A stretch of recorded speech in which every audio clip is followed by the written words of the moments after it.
Hello team, welcome to Next Level JJ. I'm JJ and yeah, today we're just gonna have a bit of fun with Hades 1 and Hades 2. Now, as I'm sure you've seen, I've actually updated the thumbnail of this. I was playing Hades 2 quite a lot recently and slowly sort of started having this thought in the back of my mind, like, why am I not playing Hades 1 anymore? Hades 1 was a game that I would just fire up randomly, once I've really completed it. And it just dawned on me that it's still a fantastic game and I need to play it. Now, if you watch one of my other Hades streams, I did flip from Hades 2 to Hades 1 and just did a short little stage run there, but today I thought, why don't we do it properly? So we are going to start with Hades 2. We're going to do a run, not super high level, maybe something in the 16 range, just a bit of challenge. I'll explain what that is in a minute if you don't know what that means. But then, yeah, just flip into Hades 1 after that and do the same. And just kind of get a back-to-back feeling of both games, because graphically, they're not that big a difference. And then gameplay, they've got a lot of similarities. And I think it's also going to be quite cool because it will show a lot of the stuff that has moved from Hades 1 into Hades 2. Now, before we get into that, if it's your first time here, welcome. What is this channel all about? So Next Level JJ, I am not next level, maybe in some things, but the whole point is us as a team are going to take things to the next level. So be it the actual channel itself, and I'm always asking for feedback from you, what are cool things that we can do to make this channel better together, but then also looking into specific games and seeing, what are some of the key things that we can do to improve the way we play. Now, if you want to learn more about me, no better place than nextleveljj.com. Go and check it out. All my socials are there. There's a way for you to sign up. There's a top 100 list that I'm going to start working on next week. Definitely want you to go check that out. Also, it contains my schedule, so I do sort of towards the end of every weekend set up the schedule for the next weekend, so you can see which games I'm going to play. I'm not a one game fits all kind of a person. I like playing multiple different types of games, from Battlefield 6 to Hades to a flight sim like DCS to Sea of Thieves. So yeah, it'd be good to have you enjoy the journey with us and get some feedback on some of these games we play. Now, some of you might notice that the streams that I was supposed to do the last couple of days did not go live. Unfortunately, I was quite ill and had to horizontalize my perpendicular for a few days to sort that out. But we're back now, voice is back, and so, yeah, let's kick some ass. As usual, the music that I'm using throughout my stream is Stream Beats by Harris Heller. I shout them out all the time. They're great. Go and have a listen to them. Super cool music. If you're stuck in traffic, I can imagine this will just inspire you to get home and get out and have some fun with it. Other than that, I've got a stream later today where I'm going to just be playing Rust. If you don't know what Rust is, it's quite a popular game that I never knew about until about half a year ago. And then I started watching a particular person's stream, a guy by the name of William, and just really enjoyed it, especially the way he does his streams. But on top of that, more just how the game loop works, how you can build out your own bases and stuff like that. And so I'm a complete noob at it, but I'm gonna give it a go, build a cool house, see if we can have a bit of a hemp factory going and so forth. So it should be a lot of fun. But again, what is the focus for today? The focus for today is Hades 2 versus Hades 1. Now, what we're going to do here is I'm going to fire up Hades 2, and I might be mid-game. I can't remember where I left it off. So if we are, we'll just reset and start from scratch, and then we'll go through it. Again, for most of you who've watched my streams, you've probably got a good idea now of all the things that you can do in it. But I'll just give a quick little overview of some of the functionality in it. And then after that, we'll get into it. We'll go through, try and do a quick run. I'm still at odds if I'm going to go up or down. I suspect it's probably going to be better going down because it's very similar. I'll explain what that is in a minute as well. But yeah, just have a bit of fun. But most importantly, I'd love to get your feedback. If you are joining our stream, say hello, give us some feedback, and yeah, just have a lot of fun. All right, so we're going to turn up the Hades music and then slowly come down on that. Hey, and if you want to, add to the comments below, like, have you been enjoying Hades 2? If not, are you thinking about buying it? Be really, really good to hear what you think. All right, cool. So good old Hades 2, and I play now, just because I've got... By the way, if you're wondering what I'm playing with, it's just an old PS4 Pro controller. This one in particular is actually going to be running both games. So basically I have to plug it in. And that then gives me the capability of using it... There we go, via stream. And then when I want to switch to Hades 1, I just pull it out and push the PlayStation button, and then the PlayStation, the brick down here, will just pick it up and be good to go. Beautiful. All right. Well, we're back into Hades 2. Now, just make sure the volume's right for us here.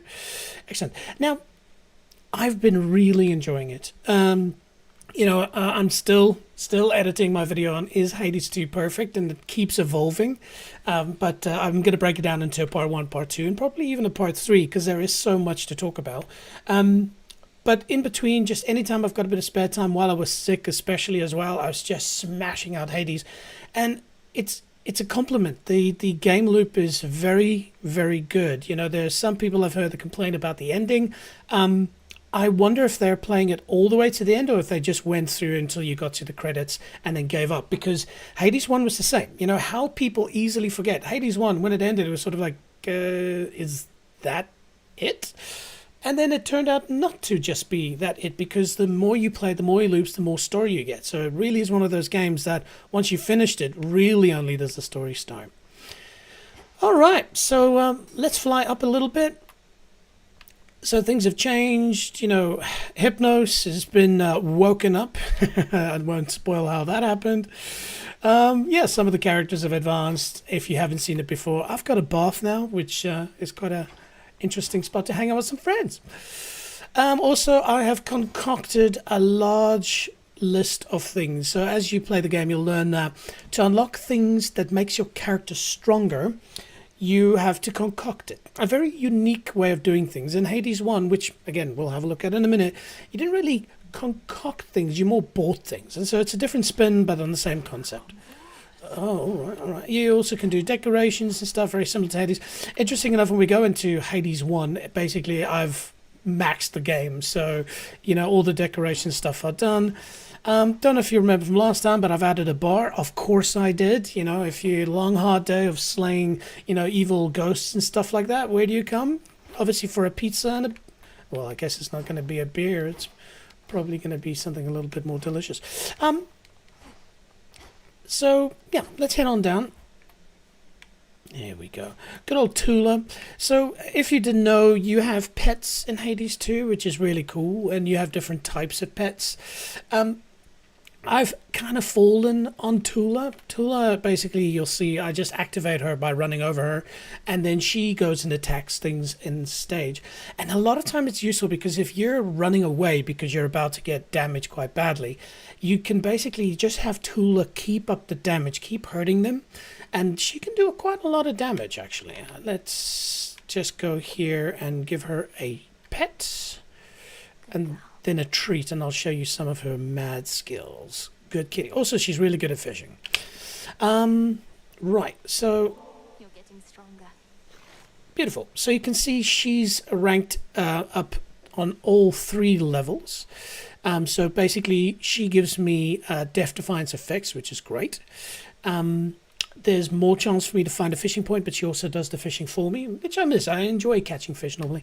And then also she, you know, hurts them quite a lot before she loses interest. But the interesting thing is once she loses interest, you just run over again and she goes again.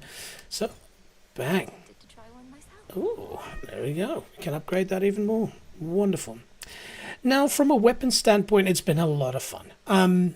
When I came into Hades 2, when I started seeing the weapons, I was kind of disappointed because you really get used to the freaking cool weapons that you have in Hades 1. More on that later.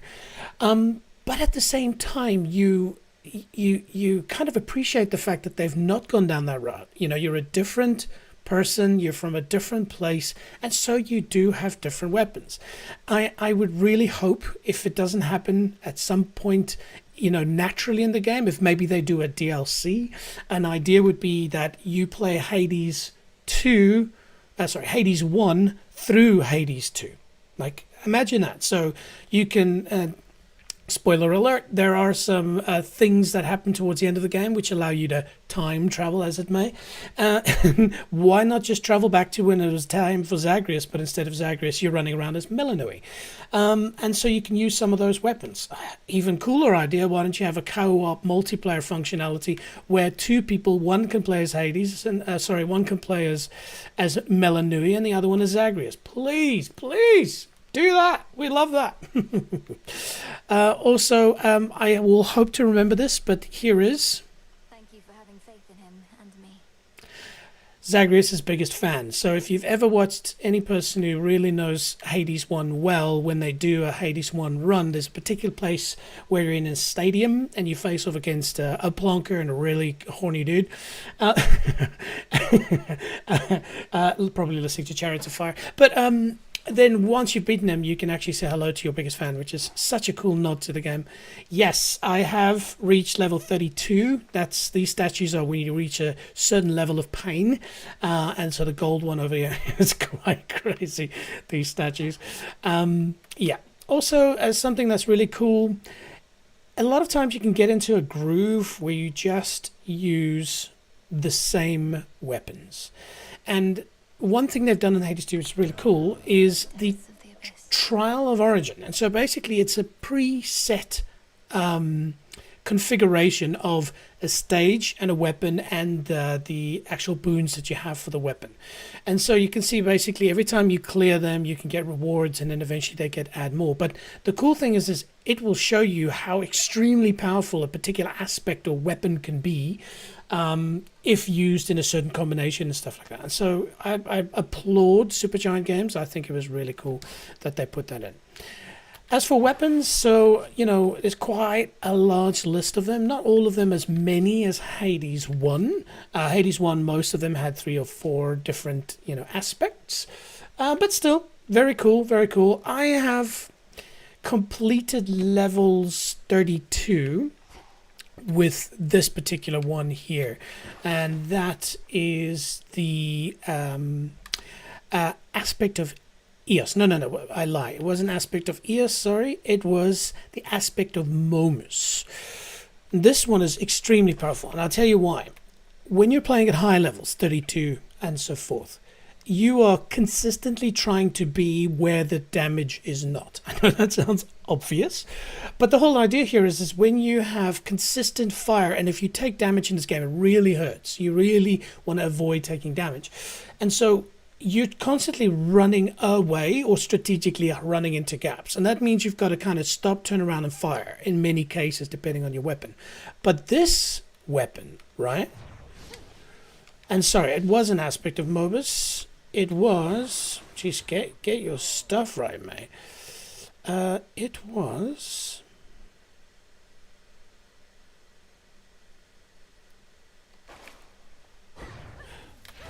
sorry, I just had the wrong selected. So you see there, when you drop an Omega attack is when you hold the button like this. That's special, that's triangle. You see it puts a little snake of unhappiness, as I call it, down. And so it will keep shooting that particular Omega skill. And this is fantastic, because basically you can run in, drop this, fire this, and shoot this, and just walk away. And it just keeps shooting. So, yeah, I've been really enjoying that. It just makes it very easy to run high power builds. But it's not necessarily the most fun. So I think what we'll do, another skill or aspect or weapon that I've been running around is the aspect of Melanui. And so here you basically have these particular skulls. And what happens, you'll notice, 60 damage, 52 damage, 64 damage. So they consistently start doing more and more damage. Technically, it was weird that one didn't, but let's see. 40, 52, yeah, game just closed. And so that can start stacking up very quickly. So we'll have a bit of fun with that. Now, I was talking about pain earlier. If you go, what the fang is pain? So basically, you can make things harder for yourself, which is important, because eventually you're just going to smash this game out, and you need to have something that challenges you. And the game also makes it so that it's worthwhile you doing that. You unlock new stuff. The storyline progresses. So trust me, once you finish the game once, that's actually really where the game starts. And so in this case, as we can see, just towards the left side there, you'll see there's a white skull just above the word champion. And so basically it means that if I push my pain, as I call it, up to 8, then I will be able to do a particular boss fight, which will then give me a reward for doing it. And so we'll push this up. So I find that giving my foes more life isn't too bad a pain. Also 2 shields. It can be quite annoying, but it means that the first 2 hits that they take doesn't do any damage. Then I also found that this one in particular is interesting. So when you kill a bad guy, they have a 50% chance to become a reverend. All right. And so that is kind of cool in the sense that if you don't clear them out quickly enough, they can come back. All right. And here we go. I have no problem with the running the menace. If you get monsters from of a next region, it means that they're generally more powerful, they have more skill. But if you've played this game enough, as I have, you now get to a point where you understand how it works, and so you don't really bat an eyelid. They're just bad guys and you run the formula. Okay, so we're up to level 8. I did say let's go to level 16, so let's find something else that we can use that will make it interesting. Yeah, so let's add a lot more bad guys, just to have a lot of activity around us, and we'll give some perks just to make it fun. Okay, now interesting. So that means I could remove one of those. Cool. Okay. No, did we say 16? We said 16. We said 16. Well, there we go. 16 it is. Okay. Cool. And so you'll see top left, 16 is now our target. All right, a little bit of coffee. Cheers. Also, by the way, you'll notice the logo just down here looks a bit odd. That's a Hades 1 logo on top of a Hades 2 logo. I did it especially for the stream. By the way, I am a few minutes late. That was because I had creative genius that flowed for me, and then I started video editing. So the thumbnail to this video was slapped together within 30 minutes. But basically, I had to cut it in such a way that Hades 1 and Hades 2 logo. It was a lot of fun, but yeah, sometimes trying to do these things a few minutes before you go live, nope. The best idea.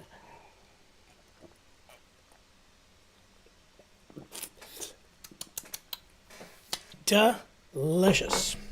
Also, the lighting that I'm using at the moment is something new I'm trying, because in the day when I stream, the light is coming from there, and so my face actually becomes like Harvey Two-Face, black on the one side, and so I've got this light in front of me, and I'd like to get your feedback. Like, is it too bright? You know, we can bring it down a bit, make it a little bit more natural. Actually, yeah. There we go. All fun. All right, let's go kick some ass in Hades 2. Cool. All part of our new face.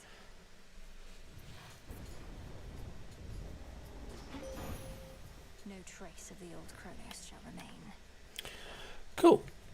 Now, I do by default run Moonbeam. So basically, this keepsake means that anytime I get a boon from Selene, which you'll see in a second, enables our hex, it gives me +5 upgrades. I try to run this for the first 2 stages, and the whole point of that is just when you can get your hex really working well, you are quite powerful. And so I try to get as many upgrades as possible at the start. So you'll see as we progress how that works. Salutations. Darkness guide you. Yeah, sure. I call upon the moon and draw you down. Such a joyous night it was when you and your headmistress and the goddess of the hunt and I all rode together on my steeds.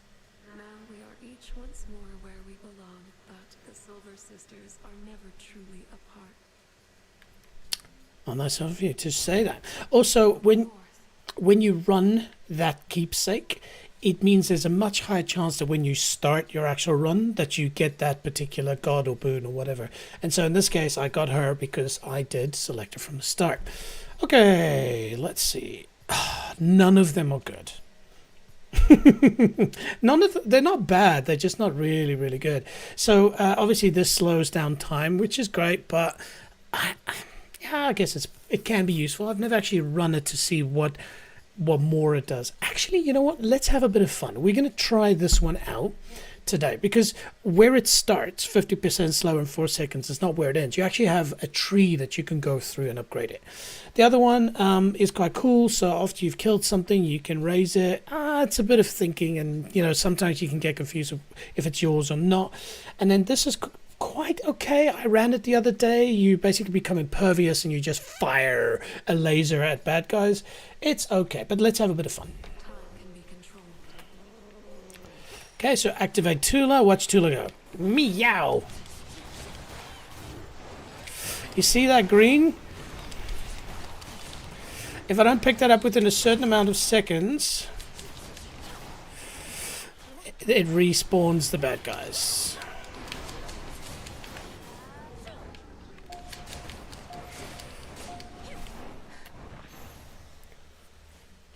Yeah, that was a bit of a messy start, I'm not gonna lie. I was like, what the fuck's happening? And yeah, I completely forgot that my hex slows down time. So I'm still used to the previous run. Something you'll find when you play Hades 2, you spend a good 45 minutes, half an hour, 45 minutes, building up a particular build, and then it kind of becomes hardwired in your brain, and then when you start the next run, your brain is still thinking across the other weapon and stuff. So it does take a few seconds for you to get it sorted. All right, okay, so here we go. Activate the cat.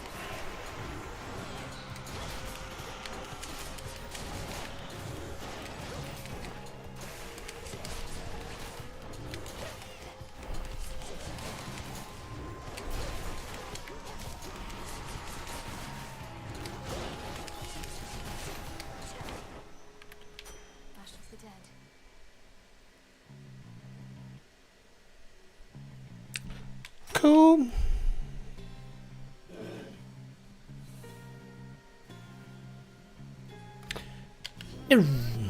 Slow-mo time.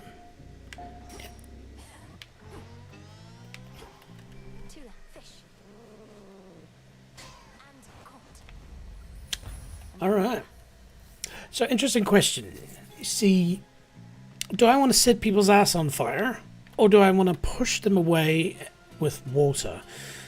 Interesting with water is quite good, because especially with this, you push people away from you, and that does help a lot. So we'll probably go for that.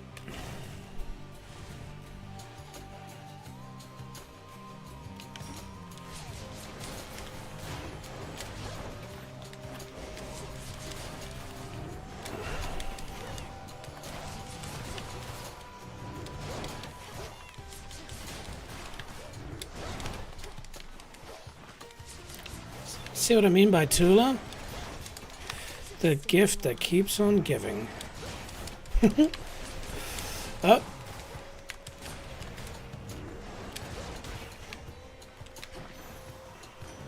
The Trident sigil. What is this about having to confront Kronos in other times, and even Typhon too? I'll not pretend to understand, but if this is the cost of peace, I'll pay my share without a second thought. Nice one. Bugger. Okay, so this is interesting. It is epic on the special. I kind of wanted it on Wave Strike, but at the same time, this can be quite useful, because as you saw with special, as I come barging in, that's usually to come and collect my skulls. And you do take damage when you're running that special. And so this can be quite useful, because it just means that it pushes things out of the way. So what I'm referring to is this. But you see, now I'll be pushing them away. Cool. Let's go and hang out with Chaos.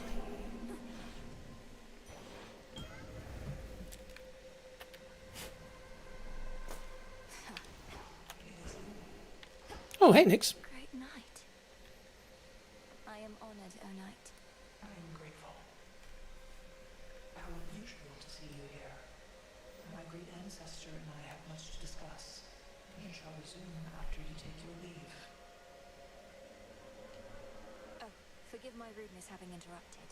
Shall you come visit us at the crossroads again soon, O knight? Sporadic visits are a possibility, especially after the House of Hades is entirely restored. Although my wish is for my children to be wholly independent of my influence. Many mothers must feel the same way. I do not know their feelings, only mine. Definitely, if we can gift, give a gift. I wish to make an offering to you, O knight. For always concealing the crossroads where I grew up, for the nocturnal arms, and all the many other gifts you bestowed. I thank you for this, child. And may the nocturnal arms long serve you as a keepsake of sorts from me. For the Witch of the Crossroads says you wield them with skill and grace. She does she? Interesting.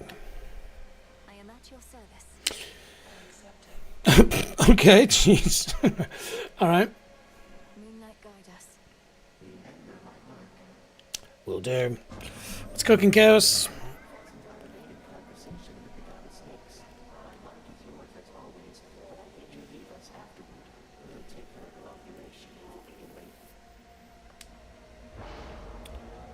Ooh.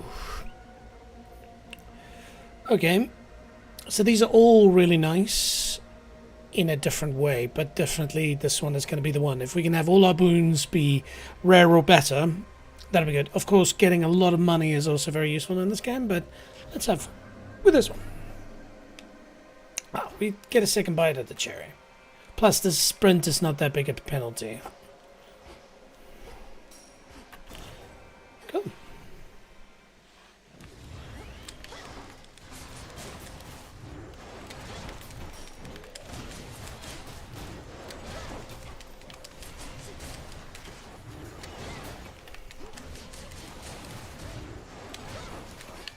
Okay, slow down time. See, it's not really that good, but maybe it'll get better.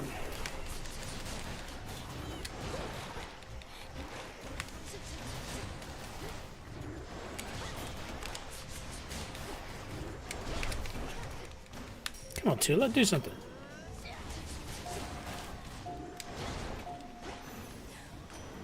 They got through. Hear me on my authority. Yes, that's what we wanted. All right, we are a water type.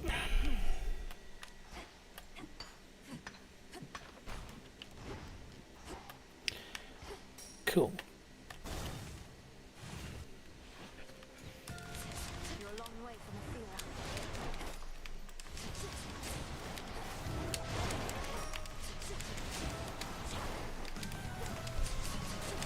Tula now.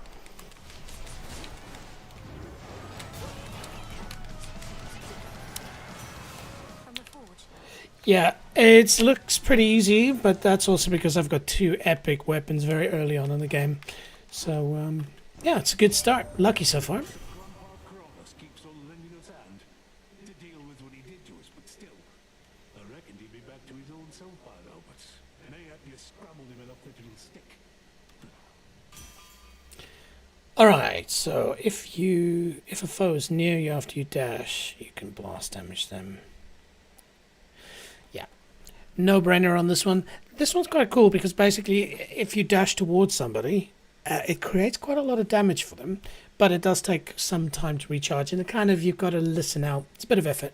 Whereas the bottom one, this is fantastic. Most of my build here is going to be running attack and special damage, and to do 60% damage to armor, which is usually the majority of what bad guys have in later stages. No brainer. All right.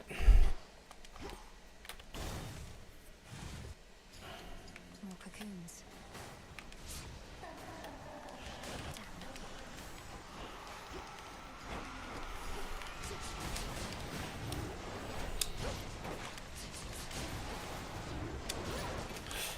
And notice how it pushes them back, which is fantastic, especially when it gets really busy.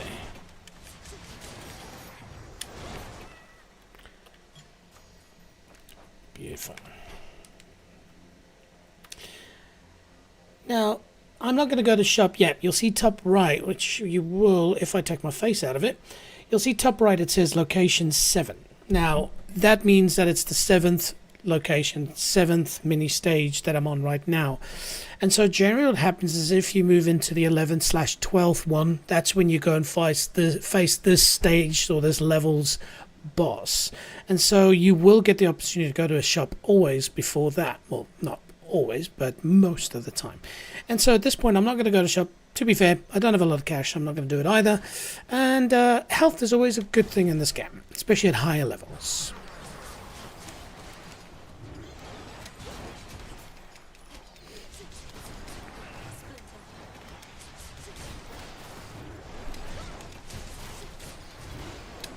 This water is doing so much damage. Okay, and slow it down.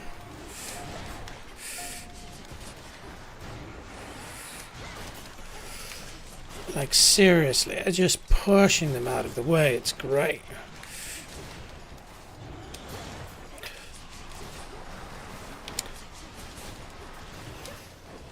It's fantastic. And boom! From now on, my boons will be have a 64% chance of being rare or better. Go, kitty! It's over. Mooper. Alright, interesting. I'm at the stage now where I call them Granny's bones or Granny's ashes. They're not really that important to me anymore. But I have done a concoction, which means that if I take Granny's bones, I get more mana or magic, the blue stuff in the bottom left that you use when you're doing Omega stuff like that. But then Granny's ashes gives me life. Now in this particular run, mana magic is not going to be that important, so yeah. We'll go with Granny's ashes. Come on, cat. Wake up. Meow.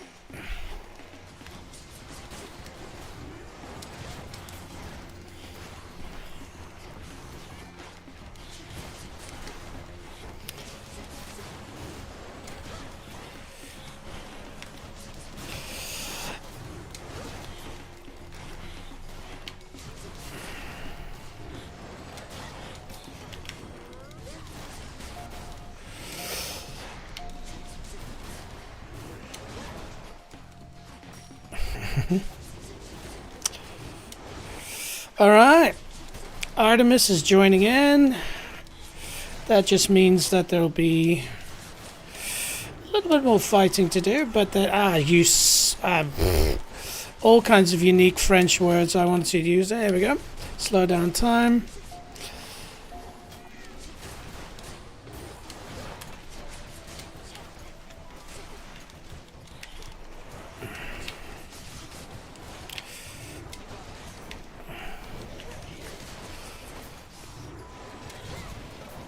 Yeah.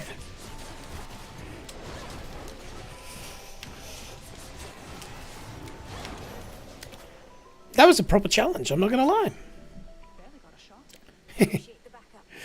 That is true. Now, if you're watching this and you've never played this game and you're like, that is a lot going on at the same time, trust me, you get used to it. Eventually you understand a bit more the mechanics of the game and how you can run between monsters basically after you've come from a different direction. And so if I'm standing bottom right and all of them are focusing their attention as they start firing in that direction, I can then basically run around that and run through them. So it is something you learn about. It's not an exact science, and you do sometimes get it horribly wrong, especially at high levels. You can just get trapped. But in general, it's actually very comfortable for you to be up close with bad guys once you understand their mechanics. Anyway, enough of that. Moonlight guide you. You as well. We're quite the team, aren't we? Yes. Without Sisters Hecate and Selene backing us up. Shame that we all have to spread out most of the time. We do have several rounds to watch.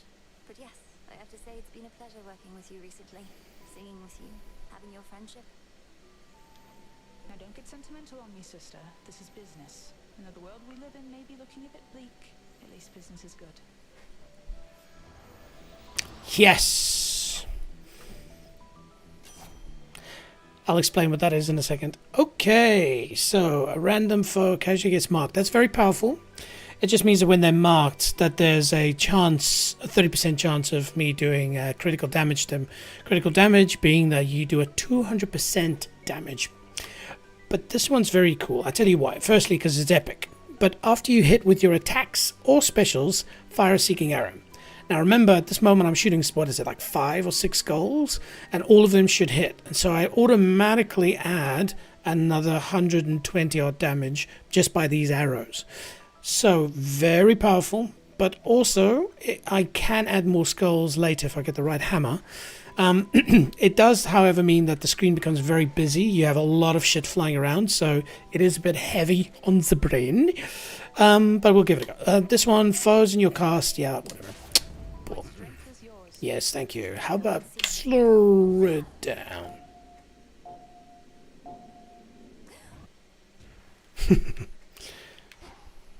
Oh, so it was 4 skulls. Weird, I always thought that I had more.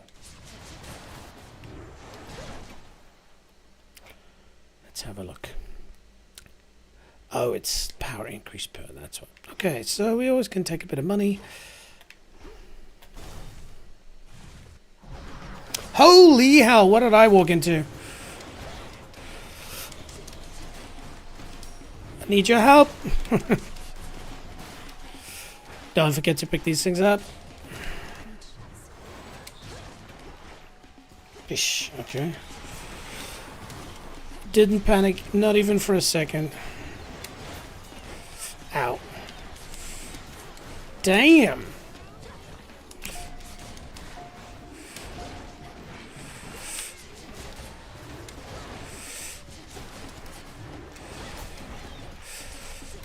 Far out.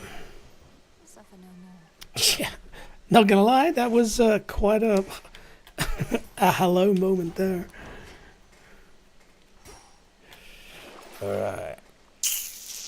How's our health looking? Yeah, it's not bad.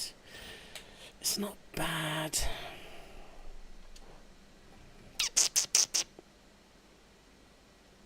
It'd be terrible to die.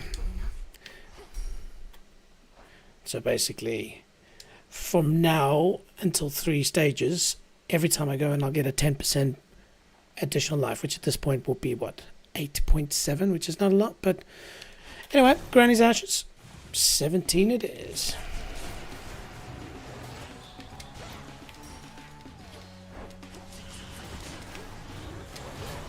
See how they teleport? That's that thing I added, which says that if they have armor, they have magic perks. Okay, slow down time.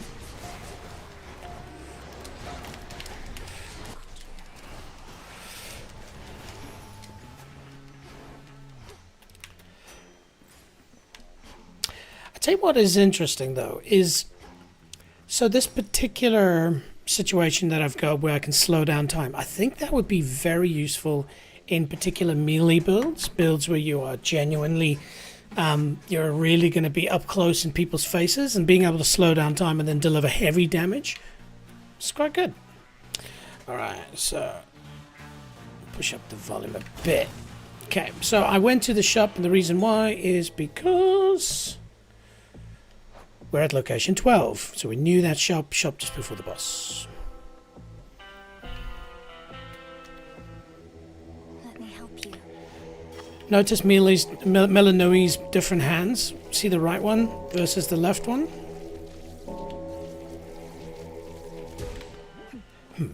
A soul no longer lost. You'll see it in the artwork. I have not heard the story yet, I believe, as to why her left hand has been cut off and it's a spooky hand now. Maybe they'll still explain that later. Yes!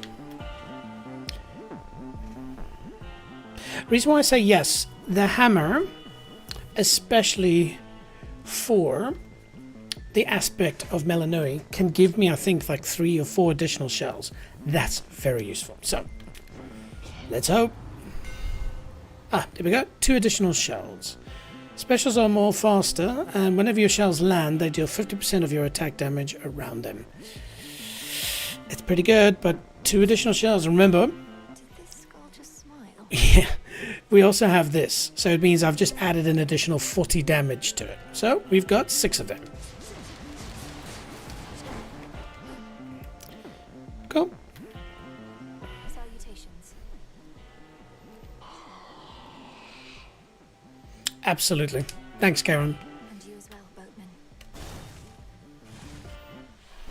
Revive. Olympus has emboldened you, made you strong. Yet 'tis a fleeting strength. One false step, and I could wipe it all away.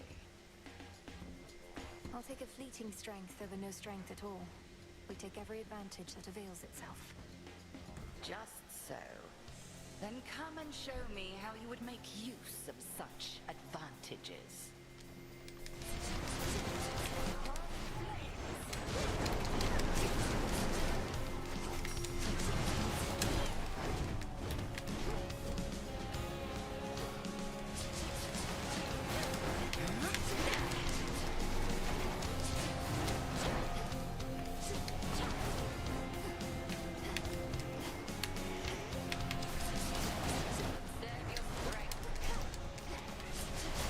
I release you.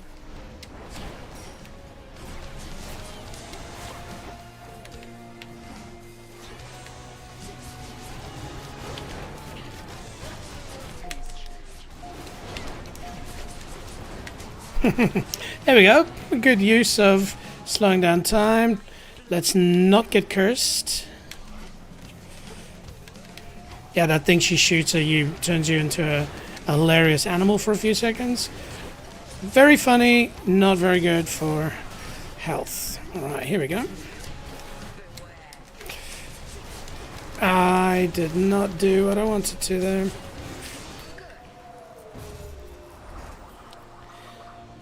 But definitely showed her who's boss. Thank you, headmistress.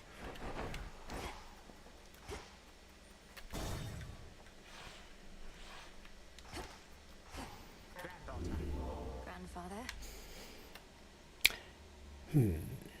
See, so as I mentioned before, I'm running the Path of Stars keepsake, and I haven't actually used it per se, even though it did give me the hex from the start. It's really when I get the next moon that it makes a difference. But we unlocked this, the Jeweled Palm. That's from a previous game I played. While at the Fate's Whim, gain random Hades blessing, and most boons have +1 level. Interesting. While at the Fate's Whim, gain a random Hades blessing, and most boons have +1. So Fate's Whim, this night you have 0 of those, little game cubes that you can roll around, and avoided Olympian summoning keepsakes. Interesting. Okay. I'll have to dig into that a little bit deeper. But for now, we'll stick with the moon. Okay. So, this might give away a little bit of information about how the story ends. So, if you are still going to be playing the campaign itself, maybe just skip ahead 30 seconds or so.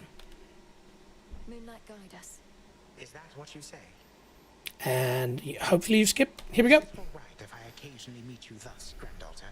I know our prior conversations here in Erebus were fraught, but I would dearly like to start anew. I'll have to learn not to attack you here on sight, but let's give it a shot. What is it about this place that's so special? Well, it is rather sentimental, but this is where you and I first met. In our time. Now that my memories are all mixed up, it is a moment which I realize I cherish. I had already heard so much about you, seen you grow up. It must feel strange to have known of me before I was even born. In any case, I'll see you when I'm closer to our goal. I shall be looking forward to it. And welcome back. Cool, health is full. We're not really using Flicker at the moment, and our money is not big enough for that to be useful. So let's proceed. Cool. Remember, we're going to be trying to push through this quickly and then move over to Hades 1, which is super exciting. There we go. That's good news. That song again.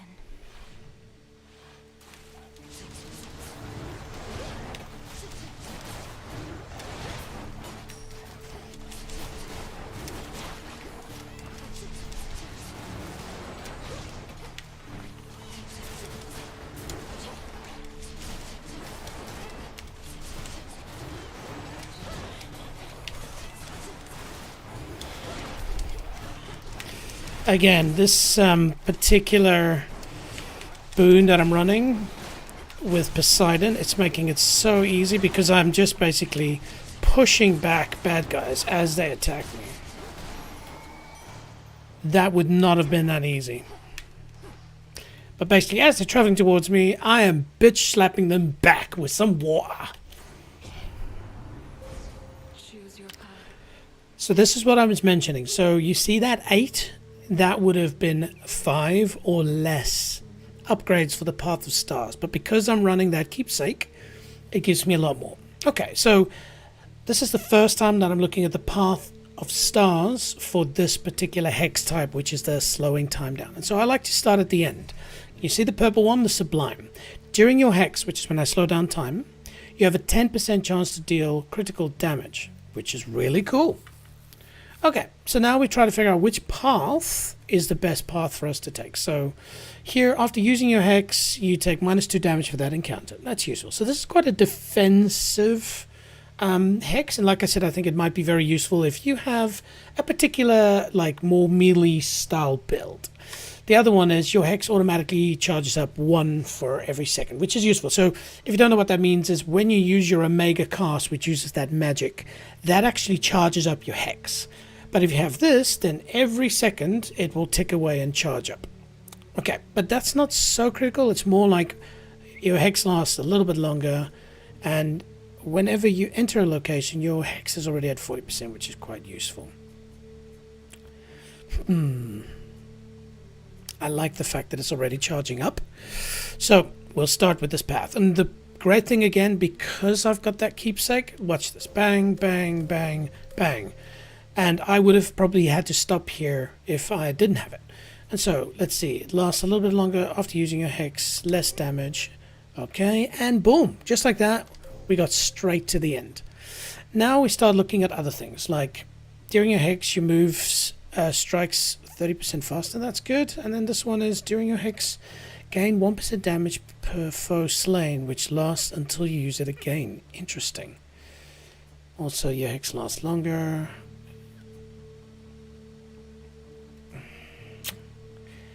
Yeah, I'm not that impressed, really. You know, they're kind of meh.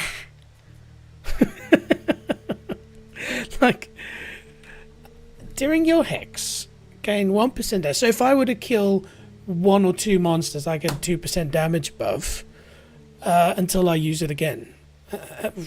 Whoop, whoop. Wow. Sorry, I know this is not the most amazing thing I've ever done. But anyway, then let's rather go this route. Cool. Now, if you haven't seen this before, you'll see that there's only one option for me at the moment. I can go gold. But you can unseal this, but you've got to fight for it.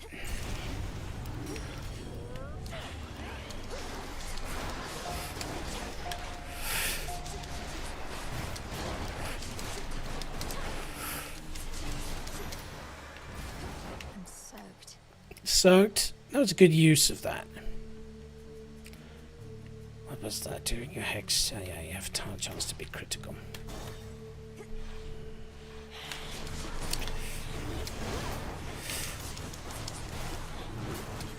Problem with if they... Oh, what the hell? Damn. You see, this is not good.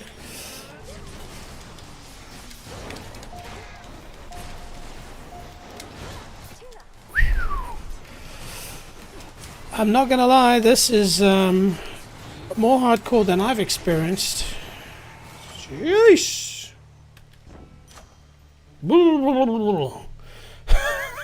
Yeah, wow. Ah, that's an interesting question. You see, the splash damage goes up 5. I want to do a bit of calculation here. It's not that powerful. I'd actually trade that in for something else if I can. But that's a 20% damage buff to armor, which is quite powerful. Ah. Tucked away. Some assistance, please. Go, kitty! Meow. Sorry. Hey, a chitin. You shit on what? Okay, so you see, I could be tempted to go for the shop, but again, location 17, so 12 times 2 is 24, so roughly around 23, 22. That's when you'd actually get the shop before you go to the boss. So we will ignore that and we'll keep working on our health. I can alter, so let's alter. See if I get something useful. Okay, that's useful. Come on, kitty. You again. Yeah, me. Death to Kronos? These wretches were nothing. Back when we used to spar, almost never got a clean hit in on you. You'd always slip out of the way. What choice did I have? One clean hit from you was more than I could take back then. But I'd been practicing. You're tougher, yeah. Though by how much? How about I hit you right now, and if you can take it, you'll get this nice reward I found. Deal? I don't see any red flags. Okay. So, free hit. Invite Nemesis to take her best shot. She'll deal 13 damage. And then I get 25 additional life. Accept? Ah, good. Catch. Do it again. What? Please, please, please.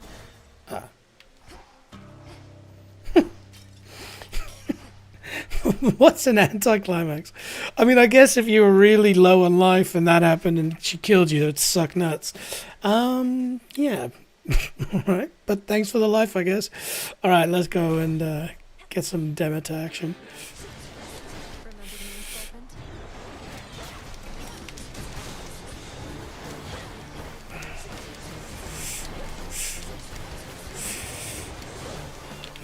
Slow down time.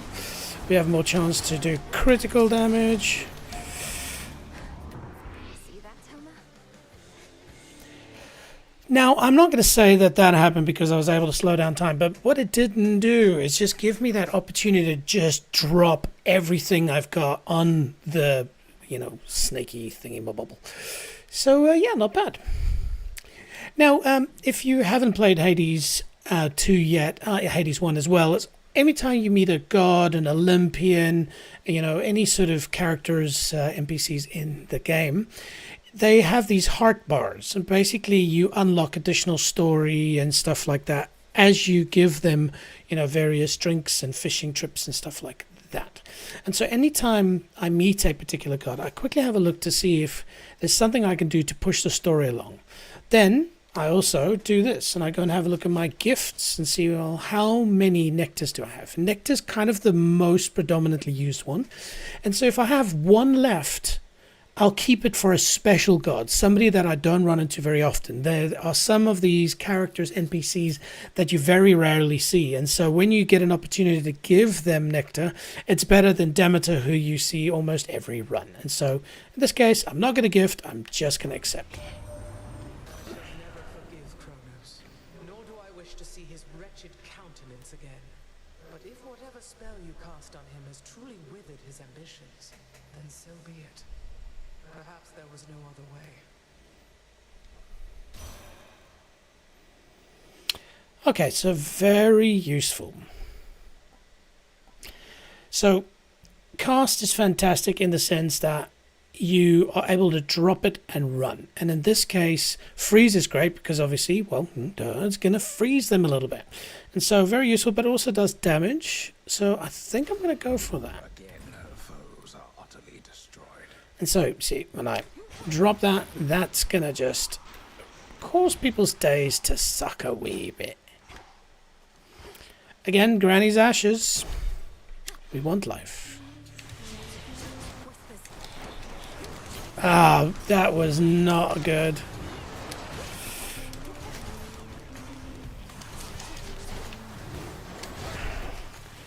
Again, very useful. See how it freezes them?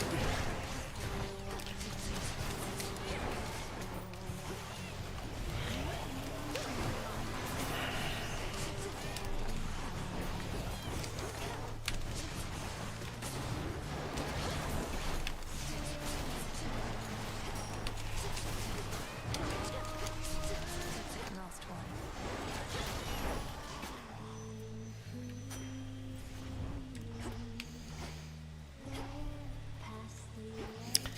Didn't use my time slowdown.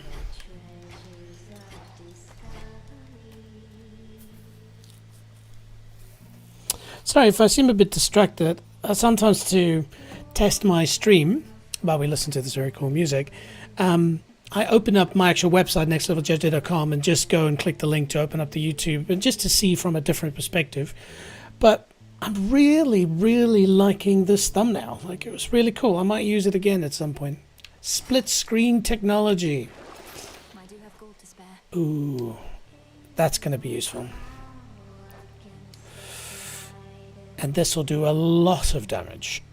But we need our cash, so let's trust our capabilities.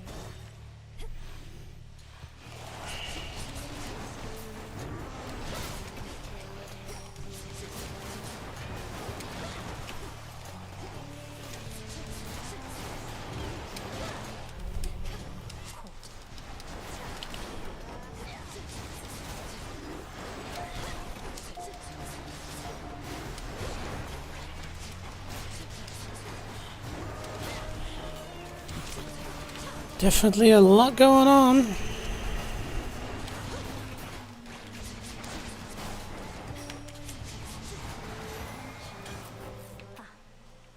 And when I get nectar, I also get a level up. Arctic ring. Ooh. This is good. But at the same time, if you take any damage, it's worthless. So you really got to set your mind on being very defensive. Try to stay far away from the fight. Okay, let's go. Ah, far out. So it only takes damage if you do that.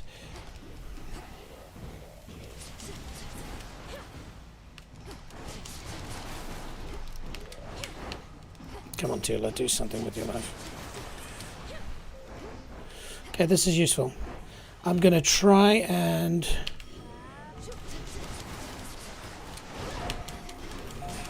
Damn it! I did take damage, but not enough for me not to be able to claim. Thank you, Nix. Phew. Cool. And so usually you would just get one, but I think because I've got that particular keepsake, I get 3. Now, ooh, very exciting. Hang on, let me take my ugly face out again. So you'll notice that something has changed.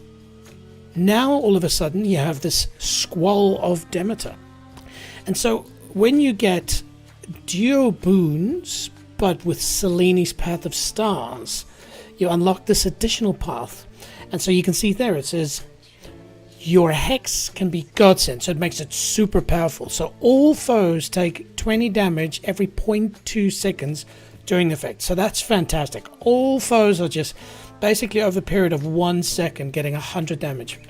But because I've got an additional point, I can then enable this, which means when I do big bosses, guardians, I can use that godsend 2 times. Winning! Alright. I'm going to use this. This is good because, as you can see, it just means that when I come into a new location, I've already got 40% charged up, which means I can start using my hex a little bit sooner. Your path has led to Demeter. Yes, that is an absolute win. Okay, interesting. So we've got a lot of water skills, but not that much electricity. So I like to switch it up a bit. Let's go.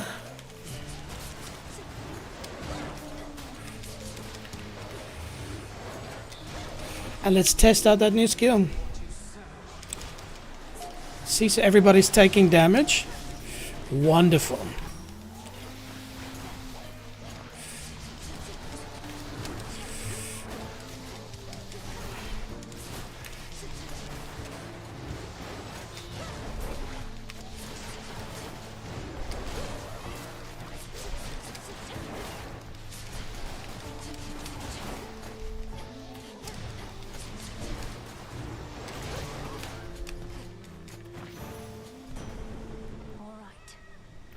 So here, we push up. You can see nothing really special to unlock with him, so I'm not going to gift him. I noted that your father and I thought of something suitable for Kronos, for I do not want him here. He shall preside over the Isles of the Blessed, near to Elysium, in your domain. An honorary post befitting one of his experience.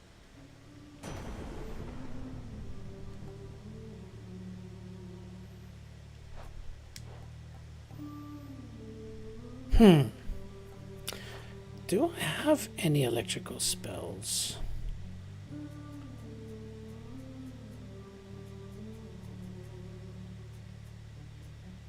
Strange. I don't think so. But see, your strikes emit chain lightning. Ah, okay. So any sort of damage that I do emits chain lightning. But I lose 50 of my mana, which I'm okay with, actually. And it's epic, so let's give it a go. Okay, so face out, you'll see location 22. So it's usually 22, 23, or 24 that you then get to the shop. Now I've got a bit of cash,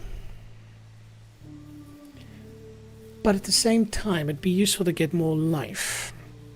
Save that cash for a rainy day. Yeah, tough. I've never been good at saving anyway. Okay, I probably should have saved it. But what we can do is we can run that and get some additional mana / magic. In the name of Hades.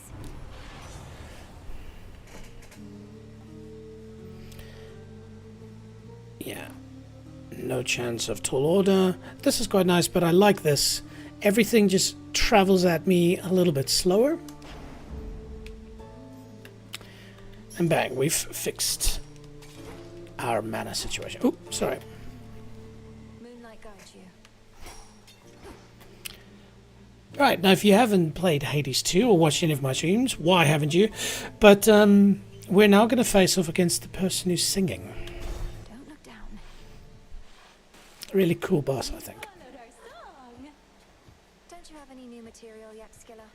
You'd likely garner a much bigger audience if you had a few more songs. We have more songs than you can count. You're just not ready for them yet. Nobody is. Perfection takes time, lady. But perfection is always out of reach. If you keep pursuing it, you'll never get there. You must have a work in progress you could play instead of the same old stuff. The same old stuff? Did you just hear that, Gaz? I think she meant to say your greatest hits or your all-time classics, didn't she? You just don't get it, lady. We're here to please. All right.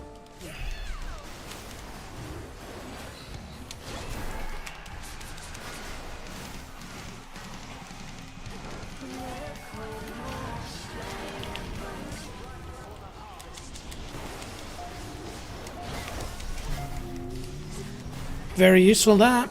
Check the amount of damage I did there. Pretty good.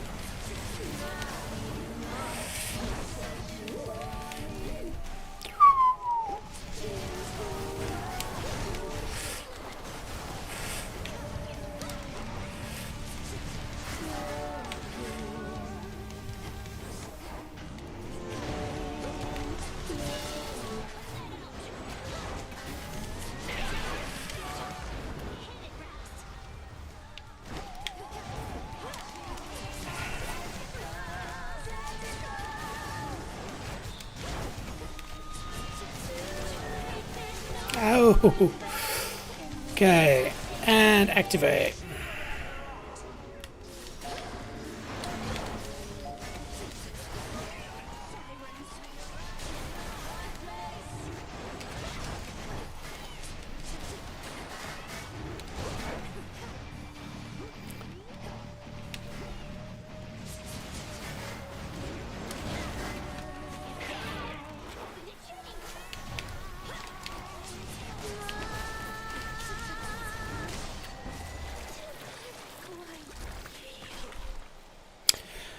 I guess I made that look easy. By will of night. There you go. So if you remember when we started this run, we basically activated a little thing at the bottom left. Basically now it gives me the ability to get one of these. And those nightmares are very useful in upgrading your character. Now, again, if I made that look easy, it is because as you play the game over and over and over, you really understand each boss's mechanics. And so you know where you should and shouldn't be at which times. Trust me, when I started playing this, if you watch my very first stream on this, I got murdered by her quite a few times. It actually made me worried. I was like, oh, am I not good at this game? But that's on purpose. The game is basically consistently trying to push up the difficulty level ahead of you so that you're not just flying through it. But if you then dial things back, like for me now, I'm running 32 pain, and that's sort of the level I'm at. If you then go back to a level 16 like this, but more importantly, a Guardian just level 1, it's quite easy, but you can push up the Guardian levels. So we'll cover that in a different stream. Boom. Let's keep swimming. And remember, we've got Hades 1 coming soon. Okay, so this is where I'm going to change my keepsake. So as you may recall, this is the keepsake I'm currently running, Moonbeam, and that really helped me upgrade my hex very rapidly. And so now we'll try something else. Yeah, okay, that's been upgraded. That's very nice. So we're not going to explore anything new. I will tell you that this one is really useful. I found, especially if you take a lot of damage, because once you reach 250 total damage that you've taken over the entire course of playing, all your Omega moves suddenly do 40% damage. That's a chunky monkey right there. So, yeah, would love to run that, but obviously I haven't taken enough damage to even warrant using that. So we'll see if I need it maybe later. So in that case, maybe let's run something fun for now. So we'll run this. So basically it just means for 15 encounters, I'm going to get an additional hammer perk, which is Looming Ignition. Now, I just want to double check, but I don't think it actually shows you what Looming Ignition is. Let's see. See, it doesn't really... Oh, hang on. There we go. It does. Your attacks gain 50% damage and blast. That's a very useful one. This build is going to rip. Cool. Well, we're on our way down. Oh, what? Oh, long way down. Close. The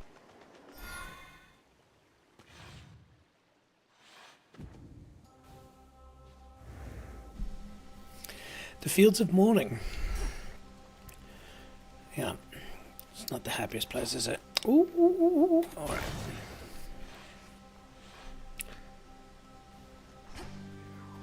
Cool. Now, if you haven't watched any of my previous streams, how this works is basically to unlock that, you have to fight some baddies. But what I first do is I just have a run through and I try and find a particular tree. It kind of is like, it enables almost like a mini-map concept. And usually you find it quite easily, but of course, because we're streaming, there it is. Illuminate my path. As you see now, it will point out all of the things that I can get.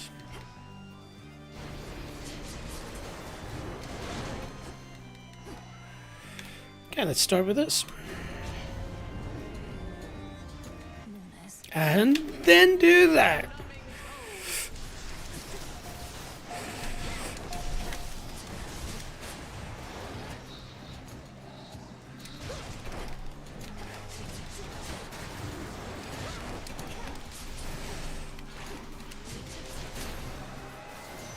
Corruption cleared.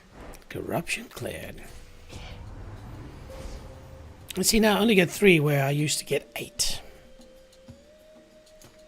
Okay.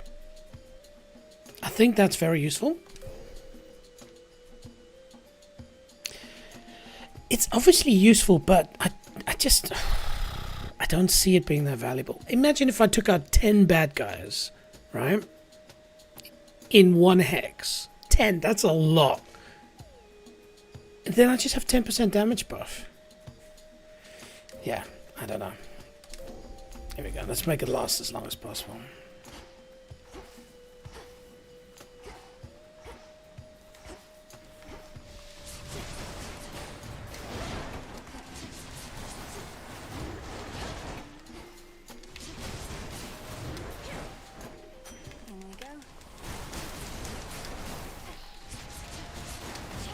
Oops.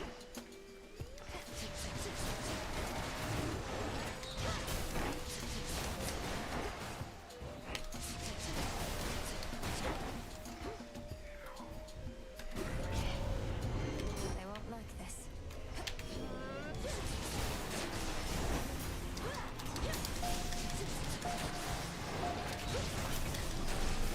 Quickly.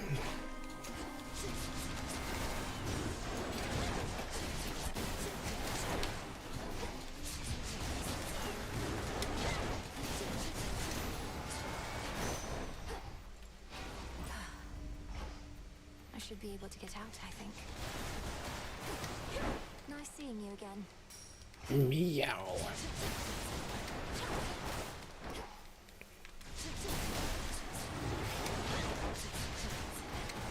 This build also does very good area damage.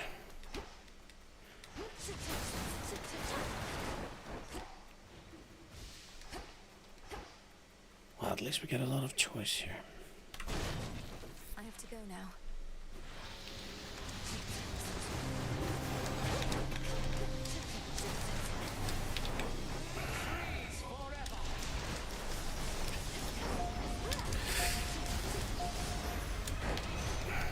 Venomous fiends. So a good little tip for that one. As she's surrounded by other baddies, don't worry about them. Just dodge everything they send. Just focus on her, because when you kill her, they all die. In the name of Hades.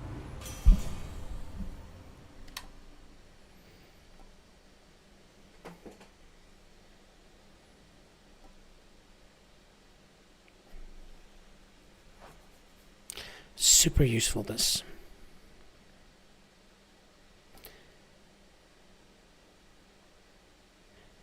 See, so there you start with 100 armor, but it only lasts 7 seconds. Whereas this one, fantastic, because you automatically have that armor for the entire location. And I guess it stacks up maybe, so let's give it a go. It does mean that I prime 30, As always. which you'll see means bottom left, my magic is back to 65, which I think is just on the limit of what I should be running.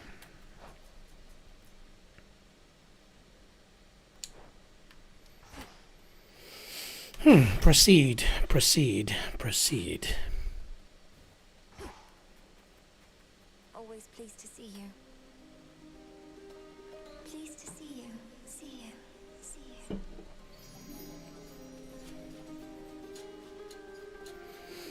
you.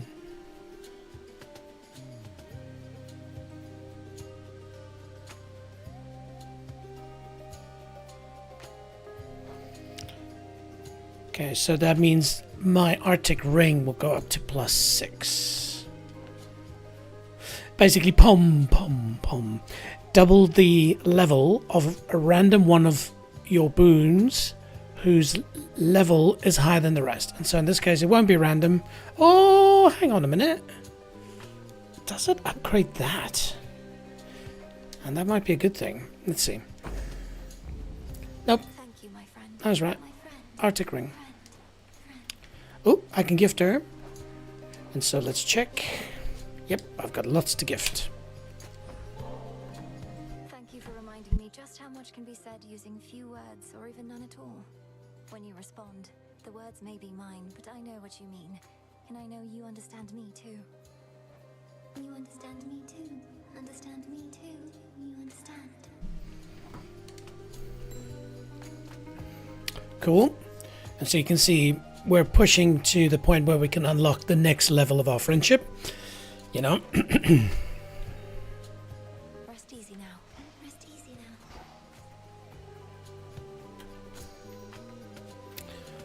now. Alright. No brainer. We definitely want the hammer. So again, we're just going to see if we can find our little tree first. Steady now. There she is.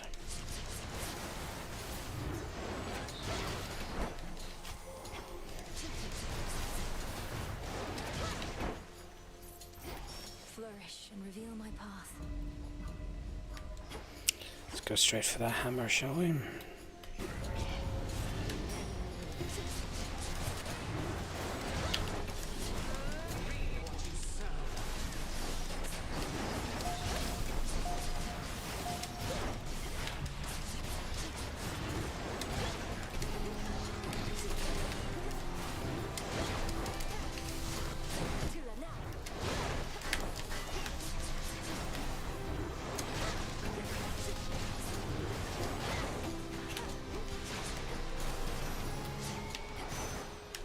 Thanks for nothing, Tula.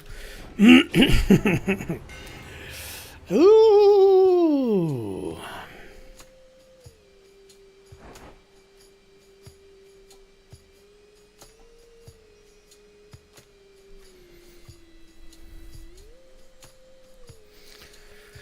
Yeah. So right now I'm up against it from a magic perspective. So I like this. I don't really do the Omega attack, so I think this is good because it basically does double damage. So you see now if I do this, boom, boom. Don't know if it's going to push them away and then back again, but we'll see. Let's find out. Yeah, double damage. That's lovely.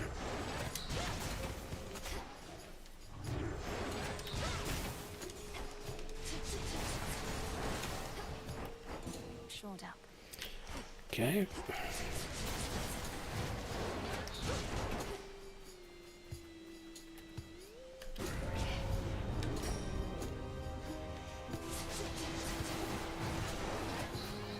Smackers.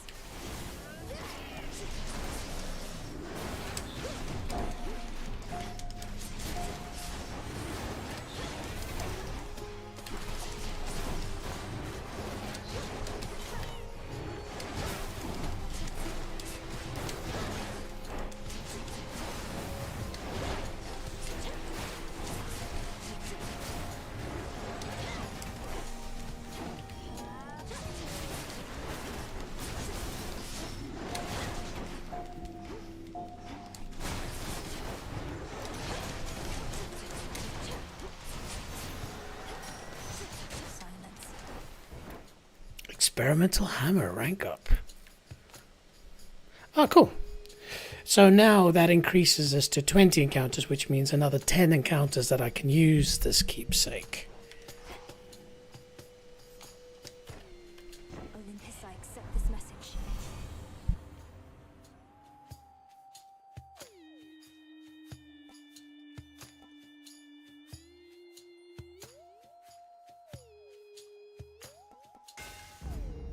Two down.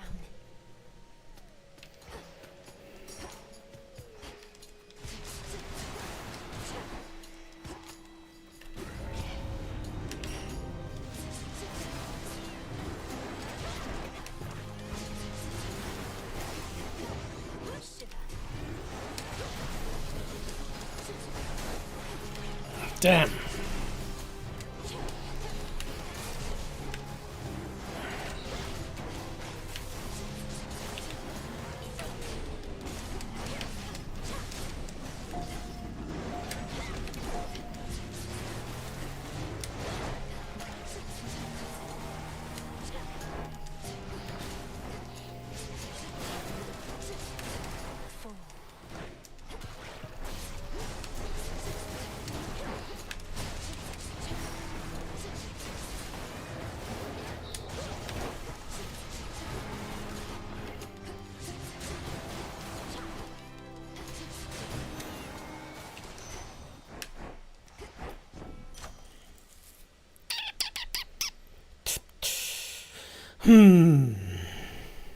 Let's give our special some love.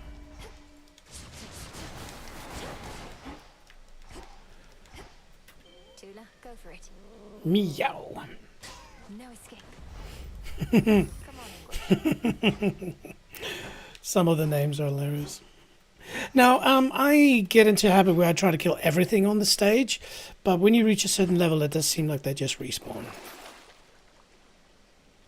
I have no cash. And so, I don't think we'll go to the shop regardless. 105 is not that much.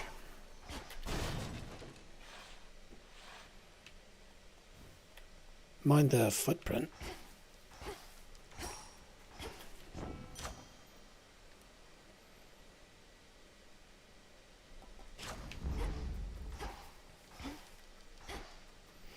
Cool.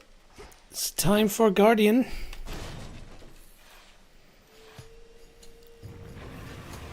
Well, boy, more playtime. Always dodge at the start.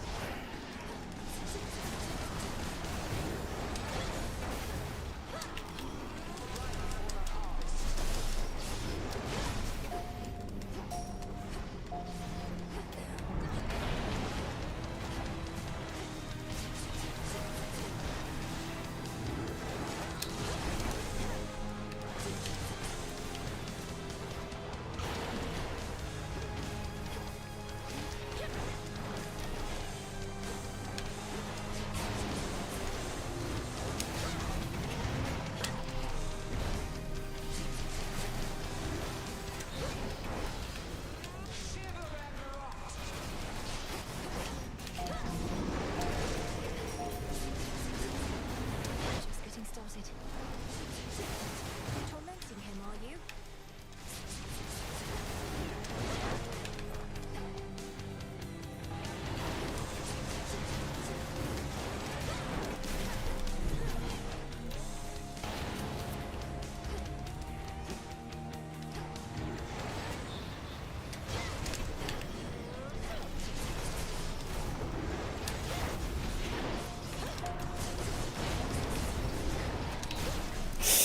Almost. Oh, gotta run. Now he's gonna start doing his flame breathing.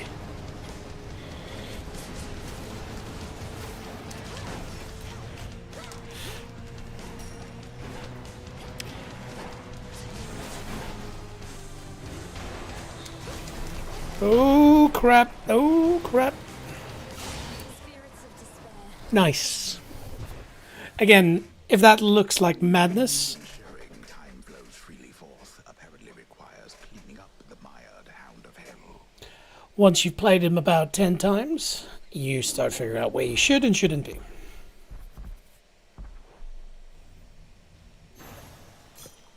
You're safe now. You're all right.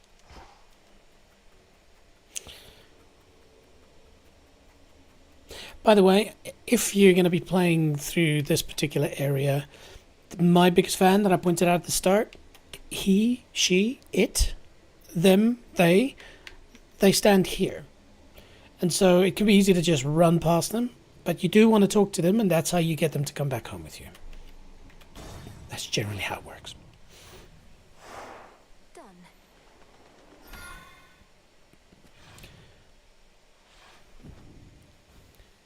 Okay, now this is going to be significant. If you haven't seen my previous stream on Hades 1 versus Hades 2, well, it wasn't a versus, but I did jump into Hades 1. This particular area here is of significance. Because in essence what's happening is in Hades 1 you start playing through a particular area up to this point and you progress upwards. Whereas obviously as you saw we're in the crossroads, which is sort of in the middle of, you know, the heavens and the hells, and so as we play we actually head downwards, and so this is actually the one point where we really sort of cross paths. So I'll point that out as we play Hades 1. But alright, no points on that. Let's check out our keepsakes. So I think I still haven't had enough damage for that, but we've got 8 encounters. It might give up the ghost just before it's too late.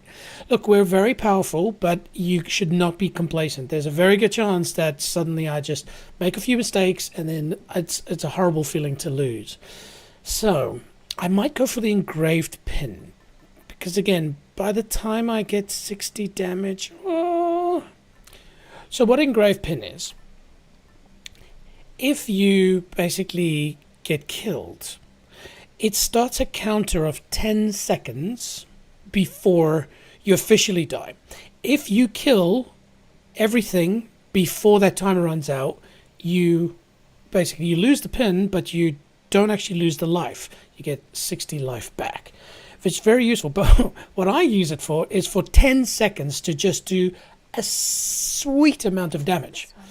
All right, and the reason for that is you can see at the bottom I've got quite a few lives, so you'll see the little cat and the number 3 with Melanoe's face. And so I'm not too fussed about dying once, but 10 seconds of unadulterated damage, that, my friends, is sweet. Don't need life. This is quite nice, but I don't have really the cash to use that. If you were running higher heat or higher pain, as I call them, level settings, like a 32, these things can be the difference between a win and a loss. But right now, I'm feeling pretty good, but at the same time, let's not be complacent. So let's spend the money. And so what did I buy? My Omega moves. So that's my, especially my special and my cast, do plus 50 damage. That's useful. Cool. Here goes. Down we go. Again, if you haven't played 81, keep your eye out for this. You'll see the architecture looks vaguely familiar. Not this, of course. Such an infernal racket around here.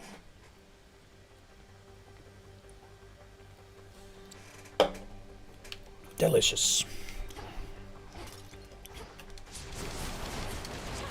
I don't know why, but I like destroying anything that is destroyable in this game. And I have this imagination or this dream that eventually I'm going to unlock some trophy. By the way, I should definitely go and check out what all the trophies are. But in my head, I'm like, if you destroy 1,000,000 flasks, maybe you'll get some hidden trophy, which I know is never going to happen. Anyway, this is going to be hectic. Let's have fun. Hardly the first time violence broke out in Tartarus. Okay.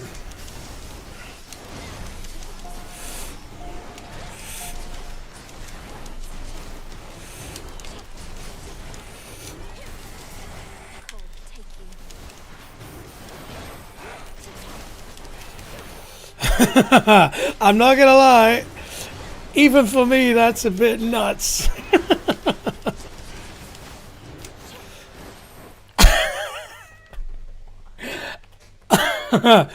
I want to see that in a replay myself, because that was madness. And you sort of just, this is one of the beauties. You know what, let's zoom out for a second. This is one of the beauties of Hades, and many games have it too, where you play it enough that things become subconsciously run. You know, you're not thinking about what should I do next. You just let your subconscious brain do what it does best. And so in this case, I just click, switched off. I just went, okay, let my brain and my hands free flow, you know, flow state, some people call it. And there wasn't a great example of that. That was, I'm not going to swear, that was freaking nuts. And I don't think I took any damage. If I did, it's probably maybe one hit. But did you see that? It was madness. Like, where do you go? When do you activate stuff? Your brain reaches this level. That's one of the great things. You start playing this game and you're like, how did I do that? And it's just doing it over and over, and eventually you get to that flow state. It is so rewarding. Okay, cool. Let's head back in. Meow. By the way, that statue, keep an eye out for that. I might show it to you later. In a different time. Alright, we keep swimming.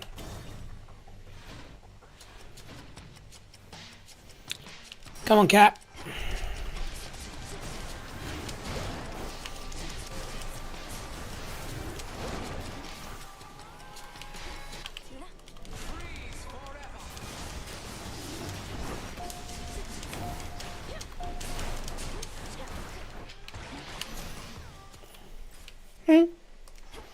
Compared to the previous one, that was easy.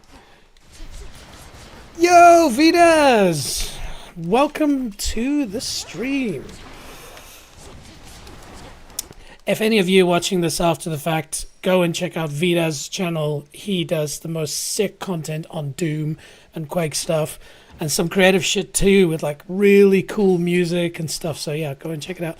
How's things in Denmark, mate? I guess there's no more sun. It's just darkness and good beer.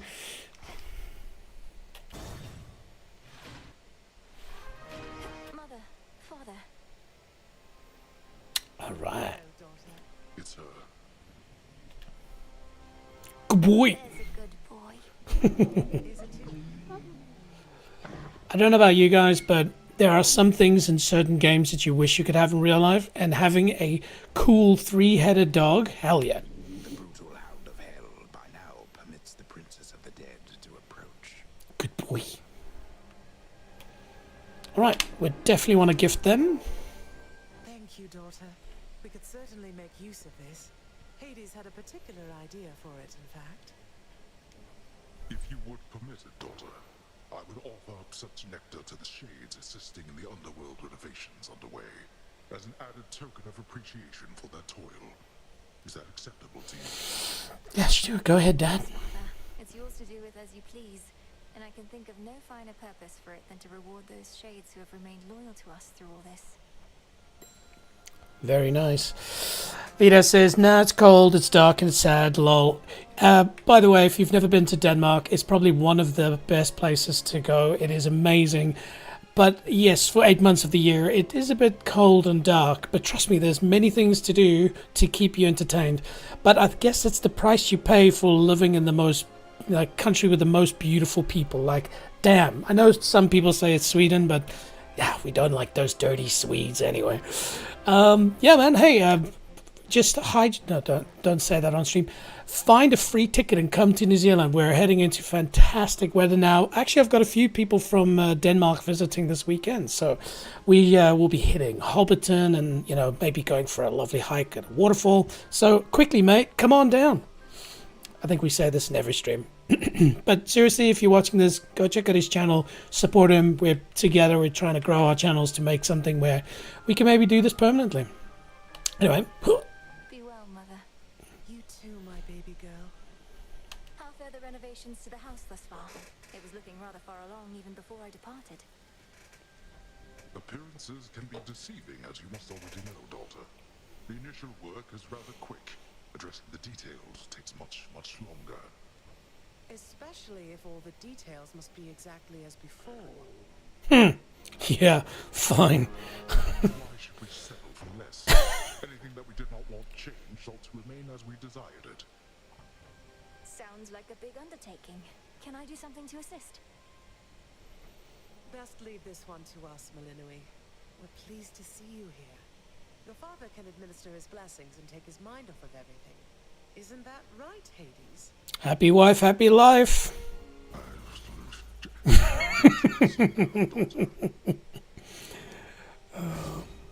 Alright, so let's see. In your confrontation with Kronos, he summons Fury's reinforcements.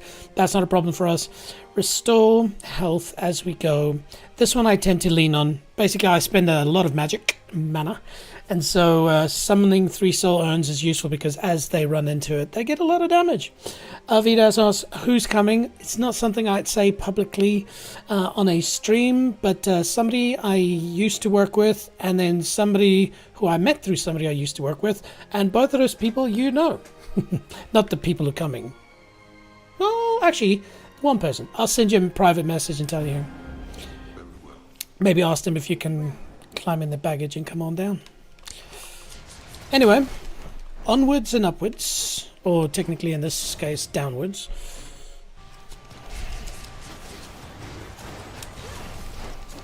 Ooh, that was close. That was a waste.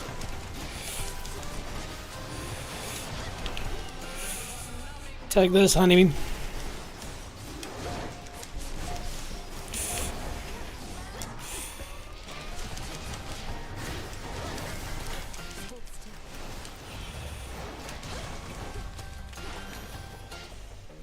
See, I was talking a few seconds ago about that flow state. It's a lot of fun when you get to that.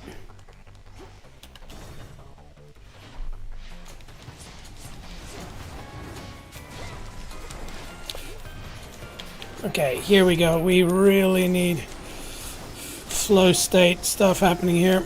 Oh no, I've been frozen!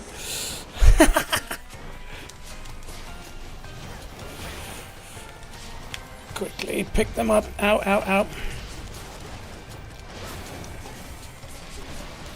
And Tula's just sitting there getting a little cat nap.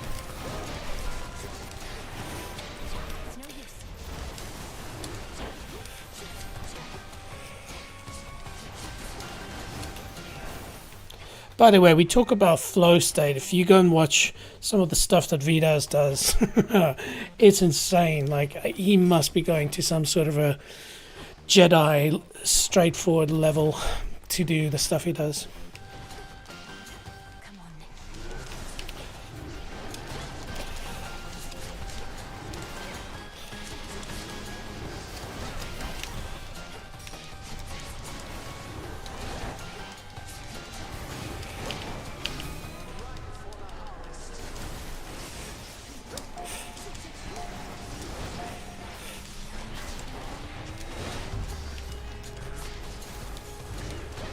Whoa, whoa. At least the cat's doing something.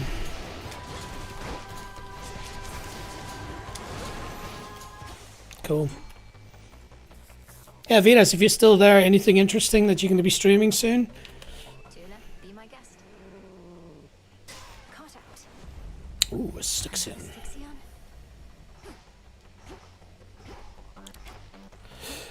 Cool. So, interesting. Hot take, but I kind of wish we played as Zagreus again. Well, good news, Vidas. We are going to be playing Zagreus in probably about 10 to 15 minutes from now, as I'm going to go back to Hades 1.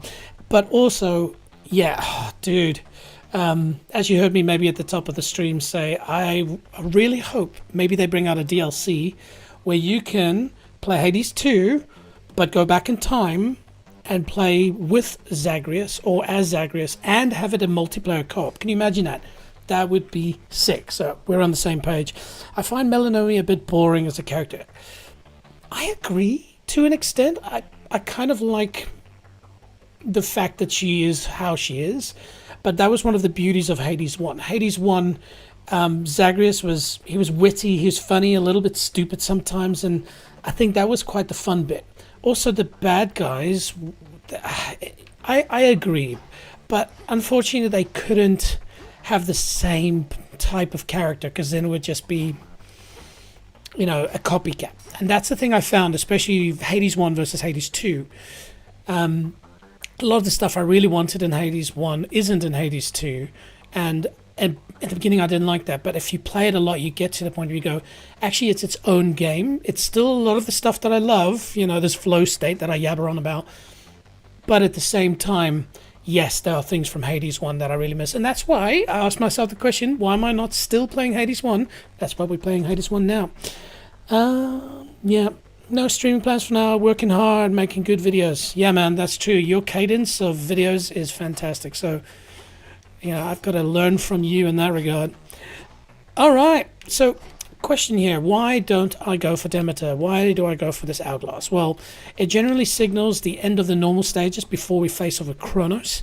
And I've got 491, so I can probably spend a bit of money, so we'll go this way. It's changed so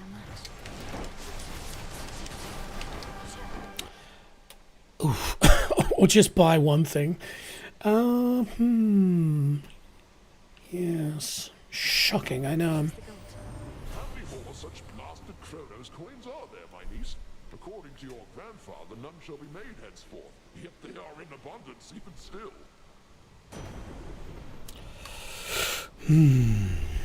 This is good. This is good. So, your cast is where you drop like a big circle around you, and as you know, my cast freezes people. But what is annoying is you have to get to the bad guy to drop it. And sometimes, especially with this build, it means I have to move into the battle, which I don't really want to. In this case, if I hold the cast, I aim and I fire it. All right? And basically, when it hits, it then turns that into the binding circle. So hold cast to aim where the binding circle appears. Plus it adds additional damage. And as we know, it's quite powerful. Look, see? I can now control where it goes. And then bang. Plus it does 90 bolt damage. Excellent. Now, again, we're about to jump into Hades 1, so if we can beat Kronos. But have a look at this area. Very important to memorize this, especially where we're standing right now. I'll try and do the exact same thing there. But yeah. Also, if you haven't finished Hades 2, I'm about to do a dive, but something might happen. So maybe skip forward just 10 seconds from now. And I guess they've skipped, so here we go. Time to go. Cool. Hopefully they're back. Wow. You yet persist. You know, I'm almost impressed. Not only have you ransacked my father's domain and made war on Olympus, you had the audacity to deceive primordial chaos. That takes a spine. Why, thank you, my girl. I must admit, I thought that chaos would be something of a bargainer, for I was willing to exchange their daughter Nyx for the 3 fates. But now I have them all. You played the chthonic gods for a pack of fools, these eldest, most powerful forces in existence. Such choices may come back to haunt you. Yes, you have come back to haunt me here repeatedly. You, the best that the gods of the underworld and Olympus have to offer.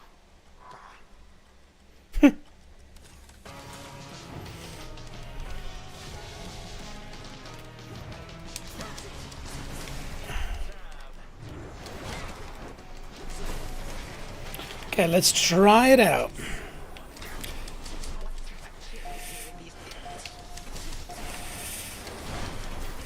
Woo-wee!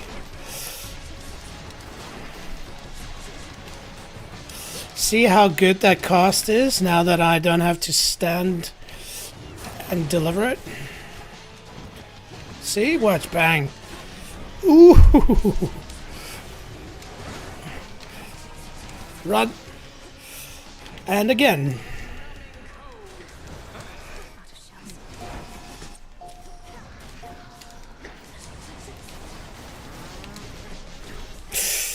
Resisted the first one.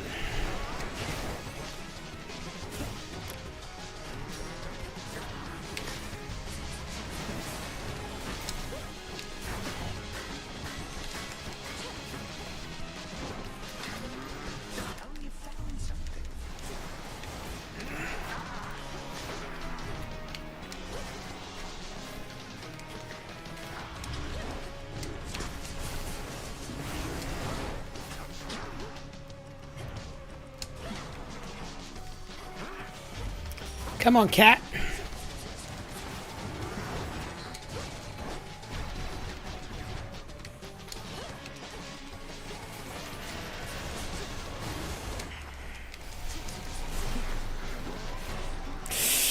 Damn. Okay.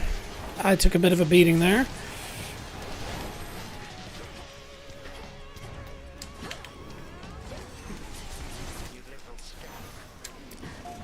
Cool.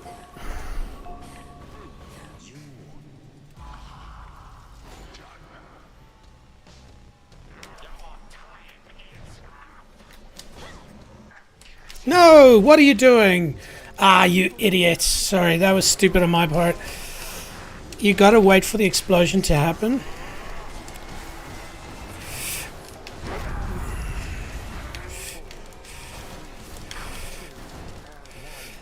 You see how useful that keepsake is?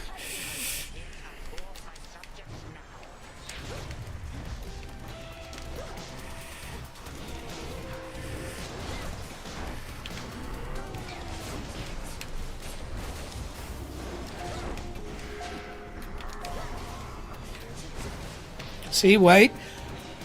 Boom, explosion happens, then move. That was very stupid of me.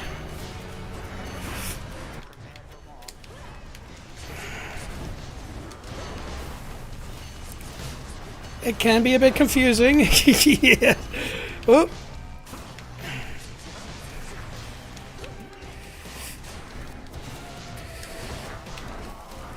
Quickly.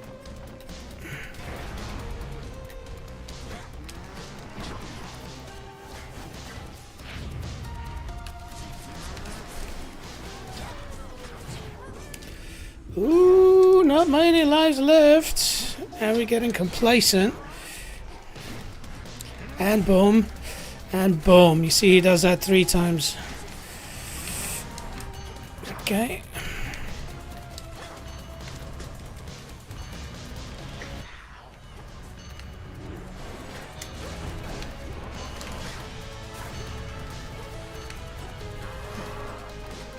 Quickly.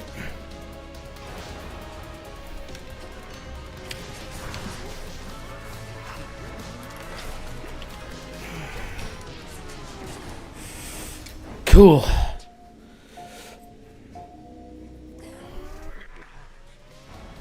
have been brought this low once more. I am near God. May time flow freely forth. A sting of my own scythe. And there we go. Successful run at pain level 16. In the name of Hades. Cool. Vidas, if you're still there, so obviously you've played Hades. Tell me, what do you think of, you know, reaching level 32, and what is your favorite weapon?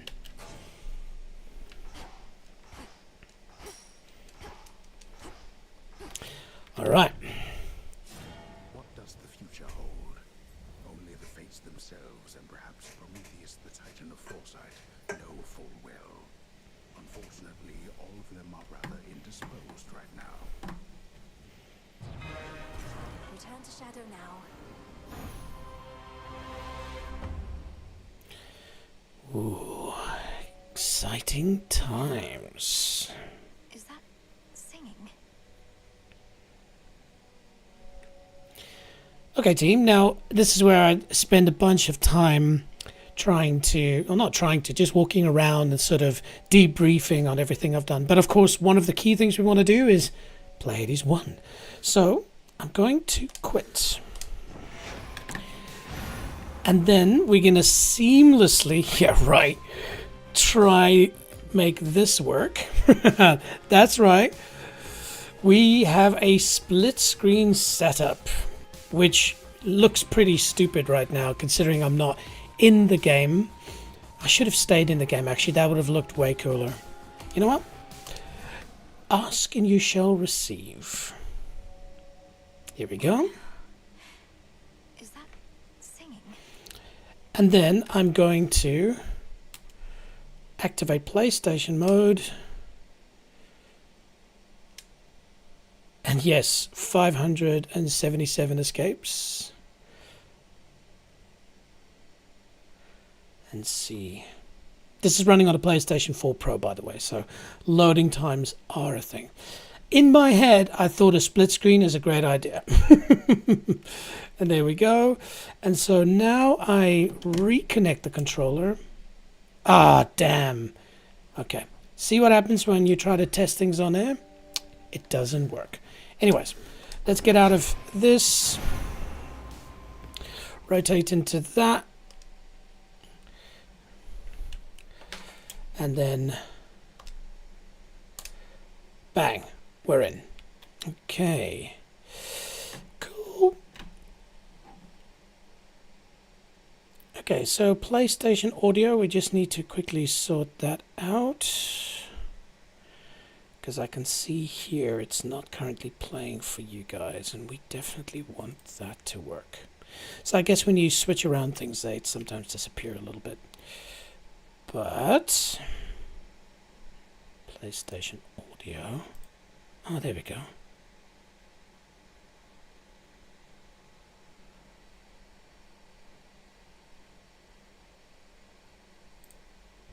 There we go.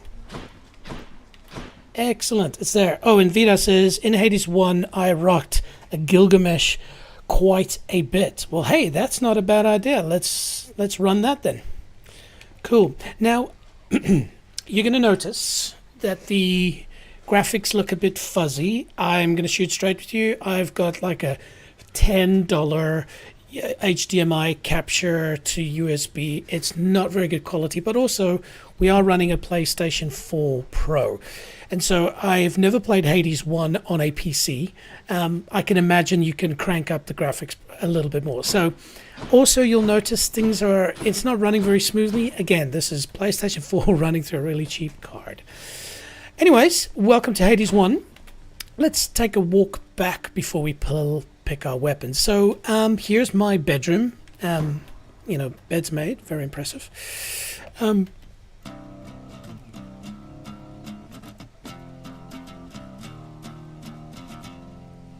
There we go. So if you've now played Hades 2 or you've watched my stream, you would have seen some things that look familiar, especially when you finish the boss. So, for instance, where we beat Kronos a few seconds ago, before we went to that sort of place where you've got the clock and stuff, this is it. This is exactly where we killed him. So you can see it looks a little bit different. The House of Hades to where it is. Of course, we still got our doggy. You like it when you get pets like this, don't you, boy? Here, I'll turn up the volume a little bit. Cool. And here's Mama. Oh, hi.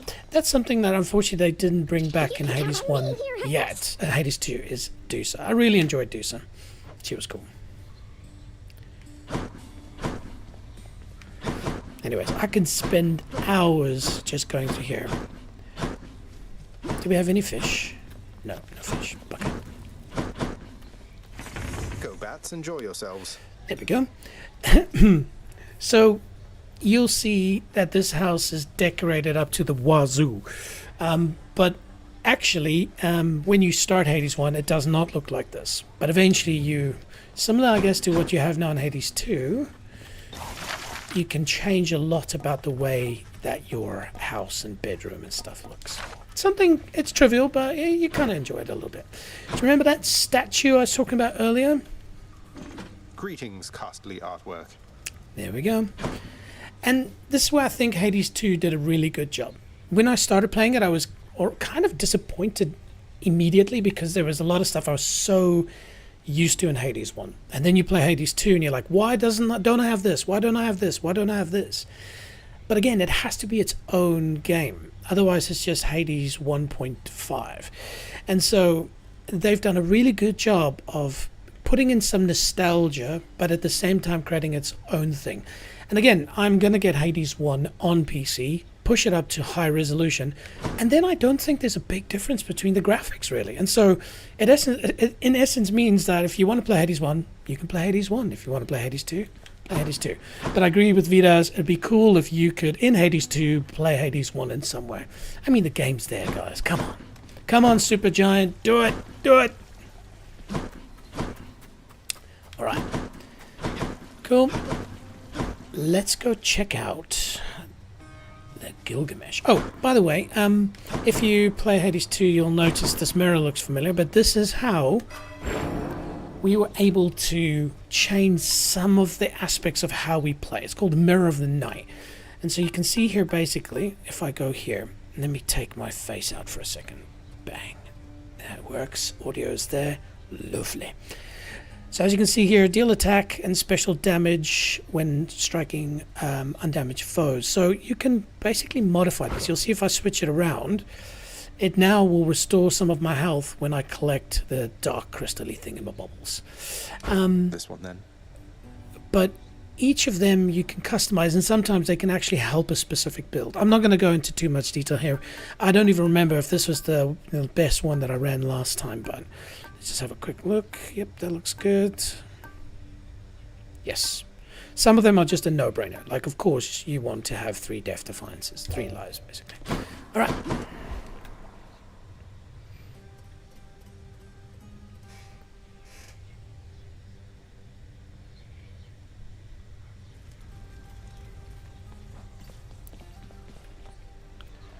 All right. So if you remember keepsakes, Let's see here. bang, a lot of different styles here. Now it really depends on what sort of build you want to run. Like, for instance, if you want to start with a Zeus build, then you could basically select this, and it would just mean Usually the first boon you get would be Zeus, and then your chance of getting Zeus is higher, but also the Zeus boons would be of a higher quality. And so a lot of these are just really, define how you play through the stage. Right now, I'm just going to rock this because it basically means every 4 encounters, 1 random boon just goes up a level. And then from a companion, I run the Shady. And basically what it happens is it does 1,000 damage, but more importantly, it gives me health and also some other items. Cool. So very different weapons. Like, if you've watched Hades 2 or played it, you'll obviously understand that there's a particular character, and she runs Exagriff, and she runs the aspect of Eris. And guess who is the character carrying the gun? It's Eris. Interesting enough, if you bump up her ranking when you play against her, the Pain as I refer to her, she starts to run aspect of Lucifer, which is one of my favorite just call out, because you get a particular hammer which allows you to drop these particular items all at the same time, and then if you upgrade them, that's a ton of damage right there. And also this rail just slaps. Another cool build I think I showed in my last stream is this one, the aspect of Hestia. And so you see a normal shot, 17, watch this, 150.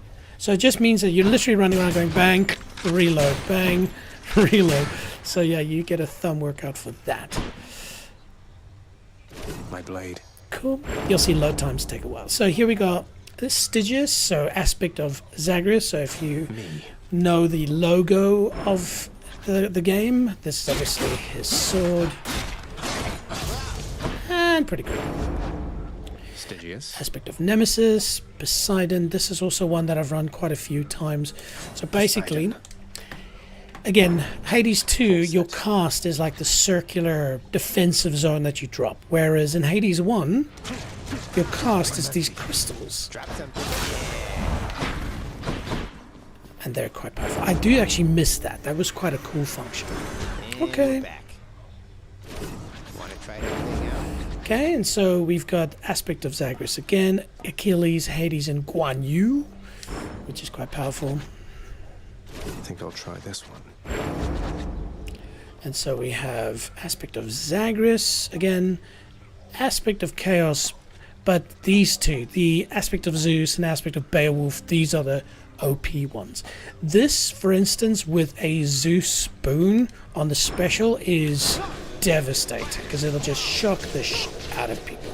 And basically the whole strat is you just run around and have it follow you like a devastating dog. But then Beowulf is epic. Have a look at this. So you take your cast and you stick it in to your shield. Then you hold this and then you drop your cast where you stop. Super powerful. Cool. Then we're into the Coronaut, and you have the aspect of Chiron, Hera, and Rama. In general, the aspect of Chiron is the one. Check this. So basically what happens is wait for Skelly to come back. You shoot one and then you see he's targeted, and then no matter what you do, your arrows go back to him. Super powerful. Alright. The other ones are quite powerful as well, but that's the one I generally go for. And then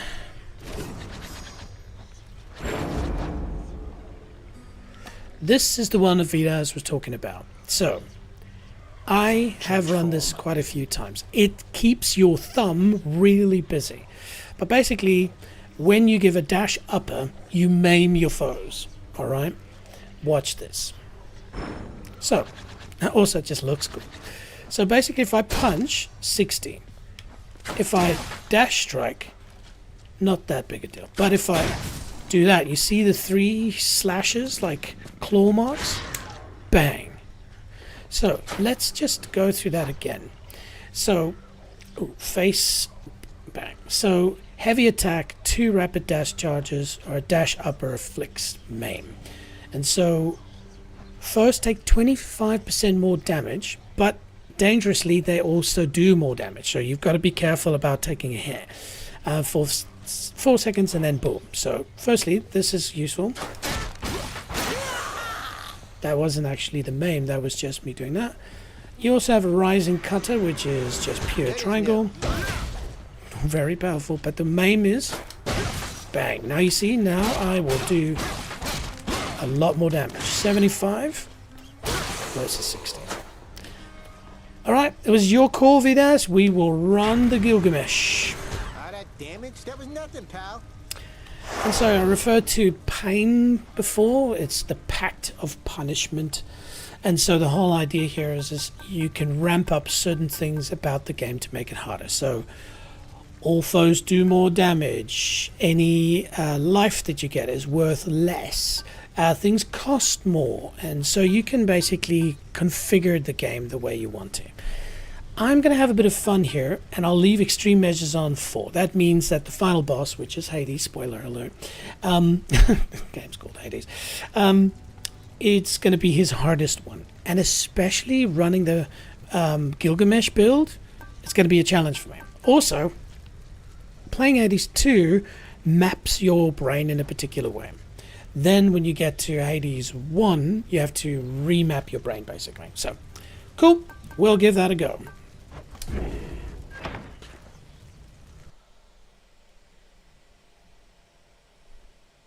It's just exciting. Hades 1, man. The mortals have on us is that they quickly become men.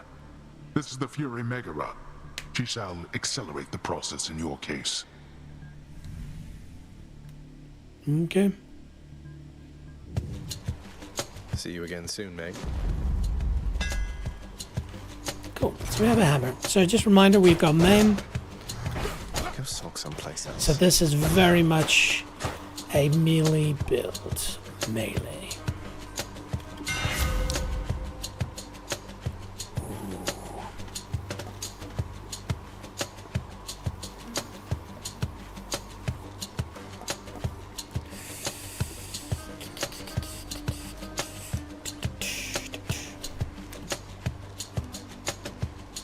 I think this is good because life is going to be a problem for me later, but if you're running the ultimate Hades setup, aka the final boss is a level 4 boss, this is not going to help me.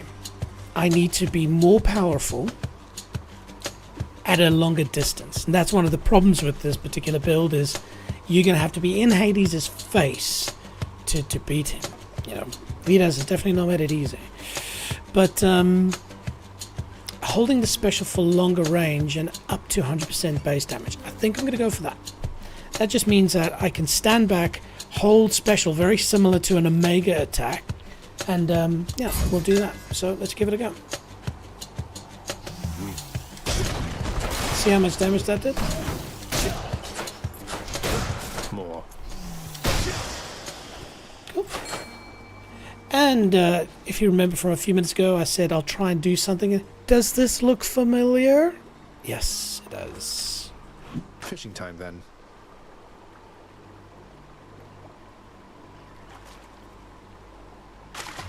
That's a bite. That's one more fish for me. And a hellfish. Cool. This is, of course, where we dive to go face off this card.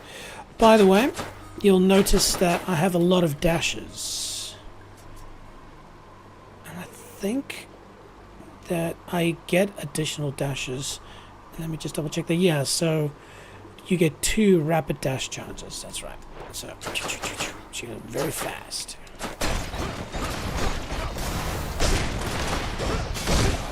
How'd that happen? Alright. You have the key. Which is pretty useless. Cool, he's maimed, so I don't have to care about him. He's maimed, so I don't have to care about him. You see, they'll just die. Just in time.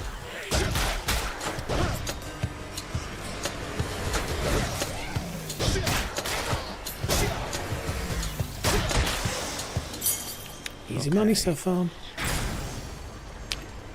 Interesting. So...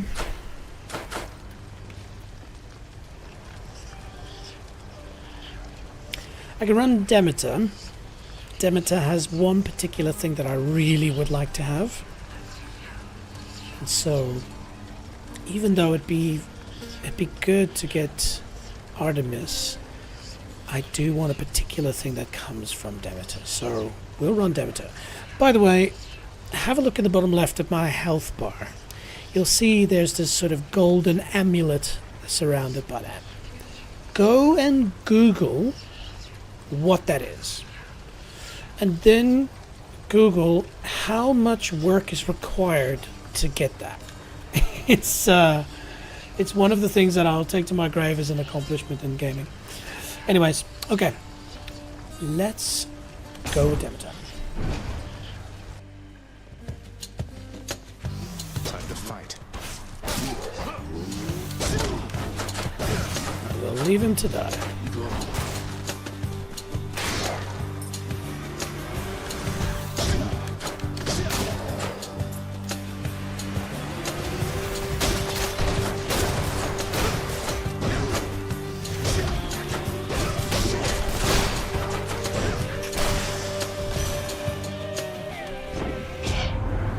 I've known your father and his brothers here for many seasons now.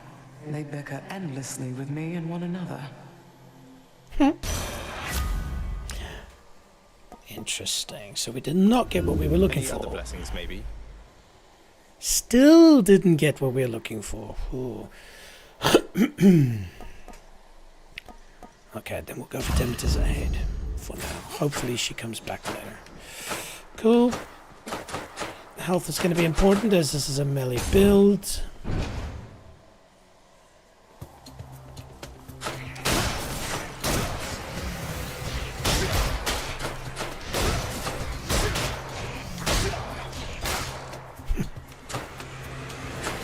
One could say this build slaps.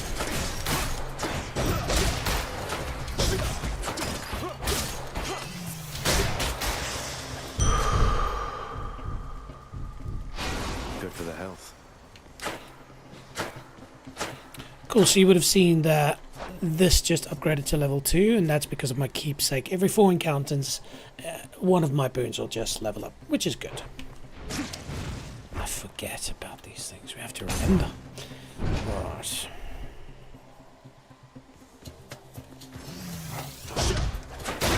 Stay dead next time.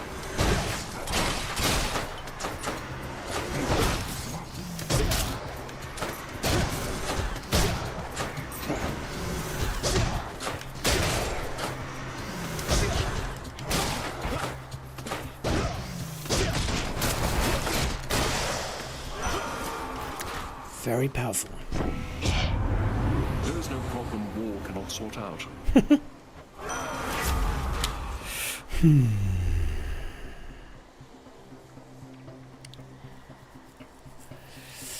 None of them are really good. You know, I want my special to do immediate damage. Even though this can be, you know, Curse of Pain can become quite powerful later. I'm just thinking.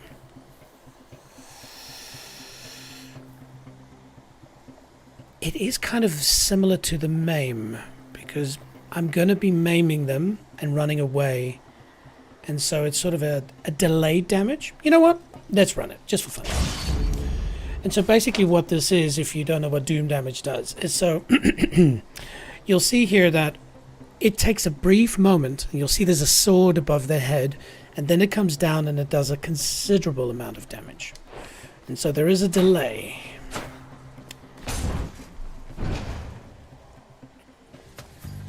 So watch this. So you see that little delay?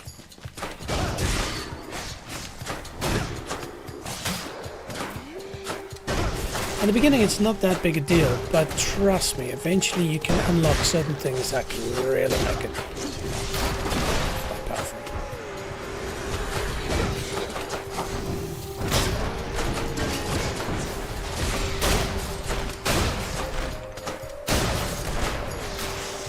Like that. And we haven't even used Demeter yet. Cool.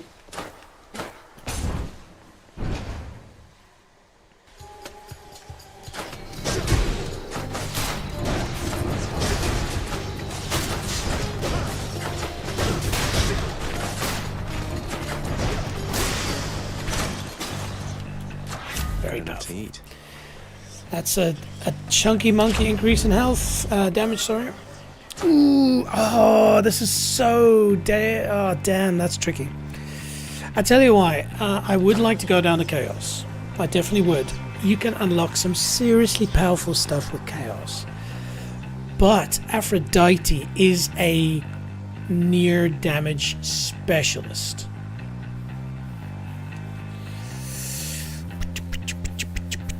And it is a boss fight, which does mean that it could be a higher level boon as well. Ooh, oh, this is so tricky.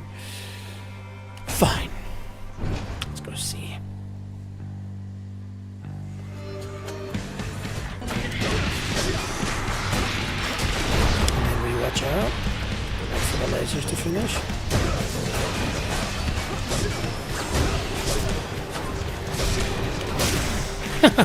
Thanks for coming. The Aphrodite. Was it worth it? Let's see what mischief we can make between the two of us. Album art question. Which of the Aphrodites is better looking? Hades 1 or Hades 2? I think she looks pretty similar, actually, now that I think about it.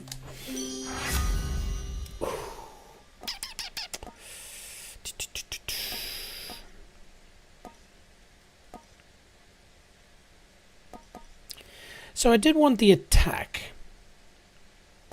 But the interesting thing is the nature of my fighting style is going to be, I'm going to dash in and then uppercut.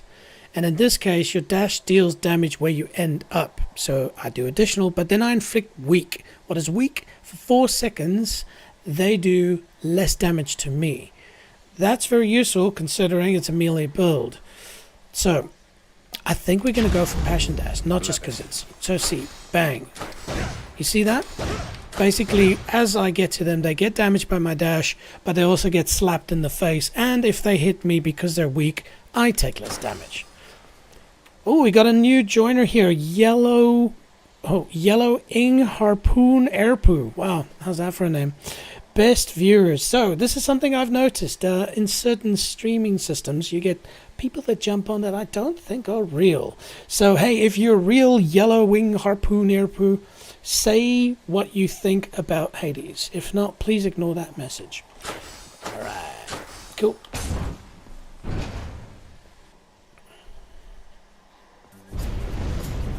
Oh dear. Hello, Daddy. Do not presume that you escape my notice, boy. Copy. Bang, look how much damage that did. Insta-kill. Lights out.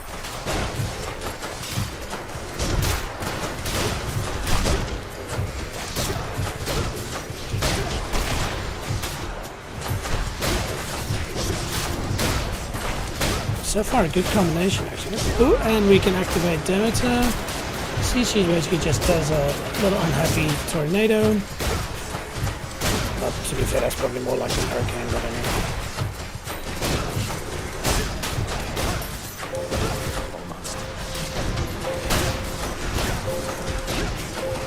I don't even know why I'm attacking them as much. I just gotta survive. Time's up.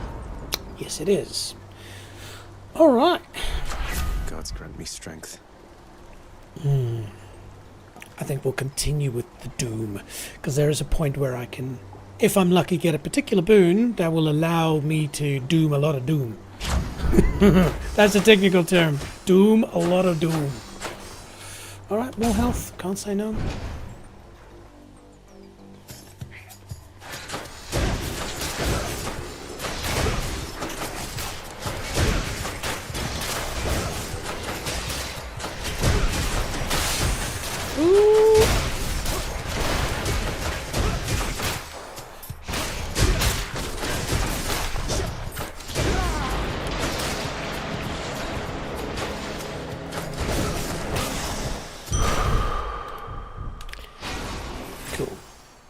Now, there are particular gods that are really good for particular builds, obviously. And that's something, as I get more comfortable streaming, releasing, various, types of streams, I definitely want to work on, some of the Hades 2, particular builds that are OP. So I'll watch out for that. But in Hades 1, similar thing. What I was thinking while I was playing is as you see, I dash in and I do a maim, and then I want to follow it up with a couple of attacks. So the question is, what is a very good attack to be able to follow up with? And I was actually thinking that Athena would be good, because what happens with Athena is when you attack, you also push out a shield, which means any attacks that are coming at you get actually sent back to the attacker. And so in this case, it would be excellent, because basically I could fly in, do my maim, and then just attack. And if they attack me at the same time, they actually attack themselves. So unfortunately, you can't pick these things. You have to sort of follow the game's randomness. But yeah, I'd love to get Athena if I could. Okay, and so very similar to Hades 2, or actually I guess it started it. We're in chamber 10, top right. And so it means that if I go to the shop, there's another shop coming later, and so anyways. And so we'll rather go this way and get more money. More money, more problems. Caught me on a break again.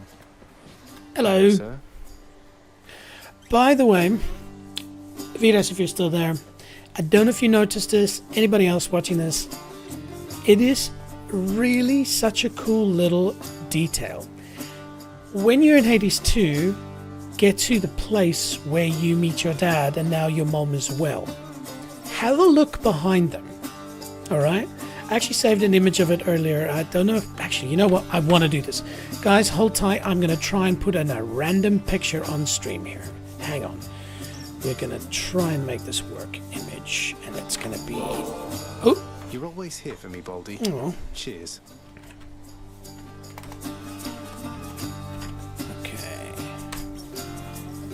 Try and do this. So where did I put it? In Hades 2. Date. Baldy. Okay. Okay, let's see if I can achieve this. There we go. How cool is that for detail? So notice how Baldy has become moldy, and that then gives you an idea of where within the world you are. I thought that was such a cool detail. So we'll transition back, and then I need to just remember to remove Baldy. Yes. All right, cool. Cool for you to see. I thought that was quite a nice detail. But yeah, we're always here for you, Baldy. Cheers. And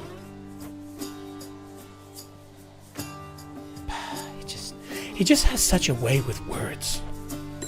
That's that. That's one good rock, isn't he, Prince? Yes, that is. And so when you give Baldy a little bit of love, he gives you something random. In this case, I'll just get 5% more gold.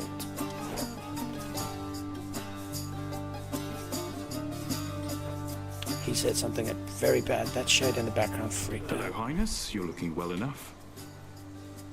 Interesting enough, Sisyphus has not made an appearance, as far as I recall, in Hades 2. So, again, maybe they're saving some of the gods for a DLC. And Supergiant Games, if you're watching this, yeah, like they'd be watching my stream. If you are, we want a DLC for Hades 2. I would pay good money to see some additional things like we spoke about earlier. Anyway, so here I can choose. I get a Smattering of Healing Darkness, or in this case, I'll go for the money. Sure thing. Thank you. Cheers, mate.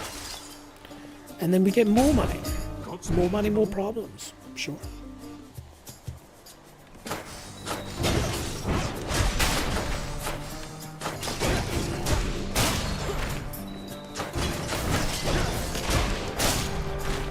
Really enjoying this build so far.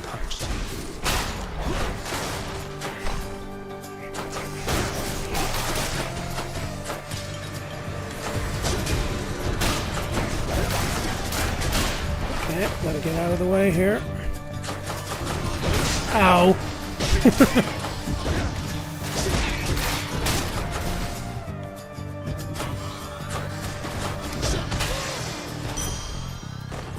I'm Yep, Gilgamesh slapping. What's in the pool this time? Nothing about it at this point. Well, well, well. Maybe you get what you wish for. Cool. Now, normally I would have gone to the shop. At this point, I've got a lot of cash, and I know I'm facing off the first world boss now, but Guardian. But we wanted Athena, and so we got what we asked for. Please be a high level Your one. foes shall soon find it impossible to overcome your strength combined with mine. Mm-hmm. Ah, yeah. Not only did we get what we want, but we got the epic of it. And so I will just read that. Use your main weapon, but you get deflect. So turn foes' attacks back against them. An absolute win. Athena's power. So, doesn't look like much, but being able to deflect, considering I'm going to be coming into an attack and then doing this, is wonderful. Sorry, Shades.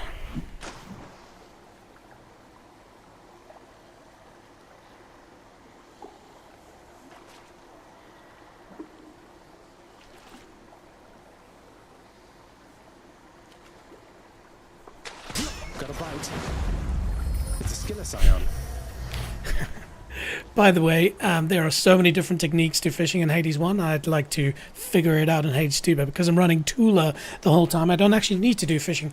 But one of them is actually closing your eyes and purely going on sound.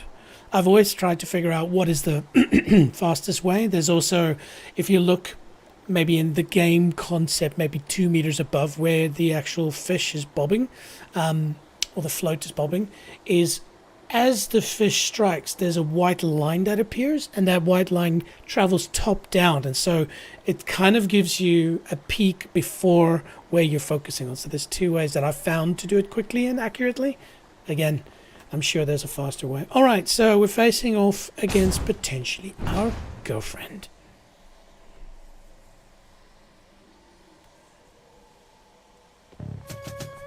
Lovely. Ready, sisters. Heard you were in the area and thought I'd take another stab at killing you. Yeah, sure. So Electra's not my girlfriend, but the one in blue is. Alright. Here we go. So I'm just trying to get mentally in the right position, and yeah, but see, then she does more damage to me, so I need to be careful. She's psyching up. Ooh, that was so close. Holy crap. I'm empty. Ooh, that was ballsy! Play your purpose. I can't.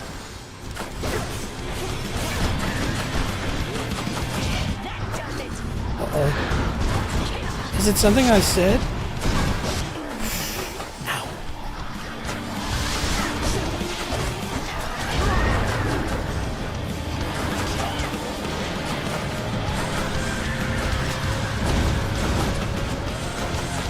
Fine, we can go for brunch. Oof, shish.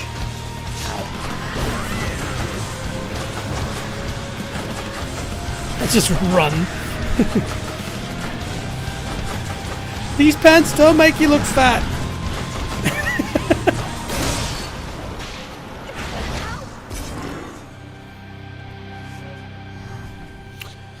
Whew.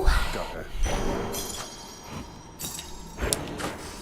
Definitely wasn't easy. And that's the problem with these melee builds, but especially her, because she's quite potent at close range. Father. Electro failed. Yes, she did. So another reference to Hades 2, which is obviously a reference to Hades 1. You'll notice that when we got to the final stage area, this was where we opened up and then fell down into it. And to Tartarus, I think is the term. And so, yeah, again, a cool little nod to it. Keepsakes. I'm going to keep running the same keepsakes. I'm not going to sell anything. See if there's nothing good in the shop. Nothing that I need at this point. So we move on. Move up.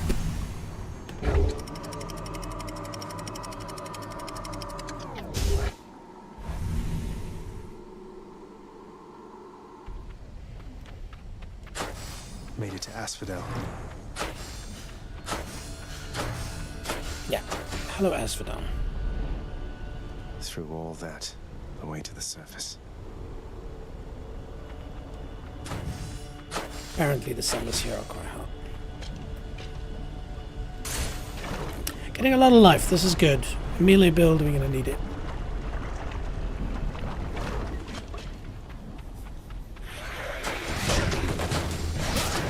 Now watch here. I can punch it back.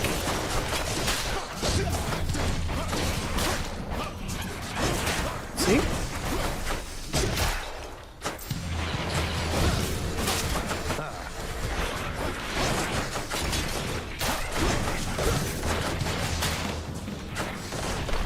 I must admit, there's definitely an input lag.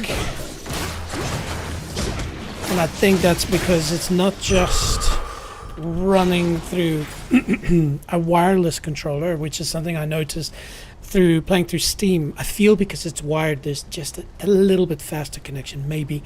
The second thing is of course, it's not running straight into the monitor. It's running into a capture card, which is running into OBS, and then from OBS it's presenting onto the screen that I can see. So there's definitely a little bit of latency, which is not ideal when you're running a melee build, but yeah. We will keep some. Ooh, more Athena! Take it.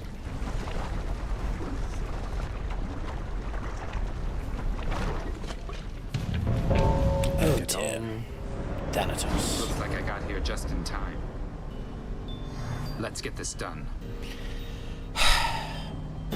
Thanatos is annoying. Just know what to say.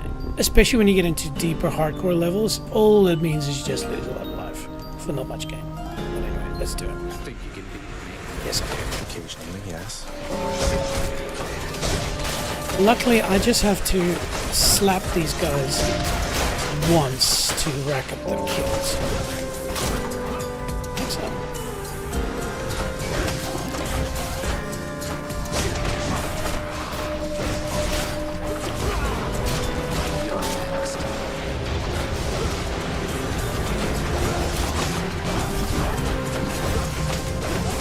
See, you lose a lot of life trying to beat him. Basically, all I'm trying to do here is outscore him in the kill area.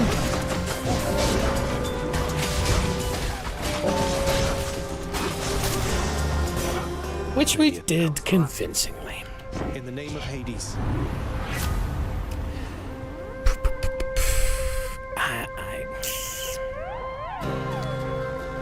Tricky one. Hang on to this for me. Yeah, whatever.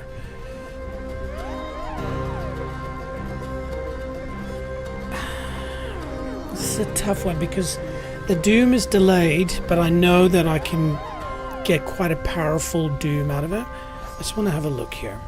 So basically what you can do is you can go to Ares and then you can check out your boon list. And what I'm looking for here is a dual boon setup. And so basically if I have a dual boon, which in this case I could, Doom effects continuously strike weak foes. So this is what I'm after. Because basically as I come in and I strike them with my special, I inflict Doom, but at the same time weak. And basically it means that my Doom effects will continuously strike them. Bang, bang, bang, bang. And so I don't think I want to give up that function. We might as well go for that. It just means if I do deflect, it does a lot more damage. Bye, Thanatos. Alright. I guess Hermes will be useful. Go Hermes.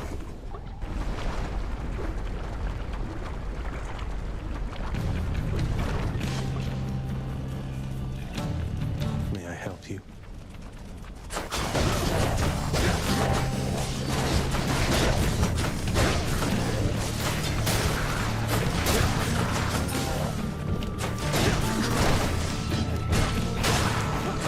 See? Wait for them to jump over. See how I'm deflecting their attacks? Which does a lot more damage. See how I did that in the wrong order. Freeze! That's something. Hey, what's he gonna be this time, boss?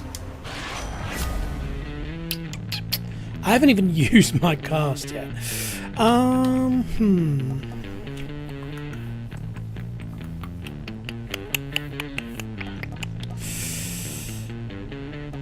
Whenever you're hit, you have a chance to dodge. That's quite a powerful boon in a melee case. So we're gonna go for dodge. What's for sale? Should be useful.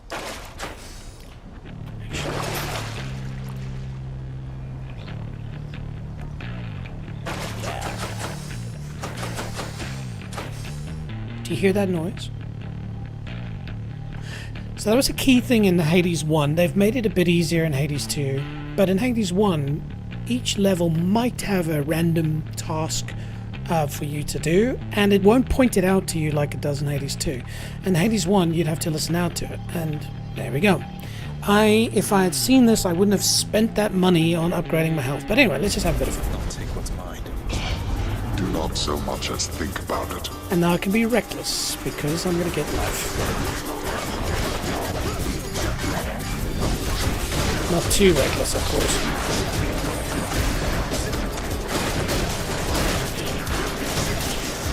Whew. Blood and darkness. Excellent. There we go. I always have a bit of a run around in 80s one because you can find gold and other stuff, so always useful. Okay, so question. Should we go to the shop? Let me have a look. Chamber 19, so I don't think it's usually at 22. We need to do that, and so go face off against the mini-bots and get more Aphrodite.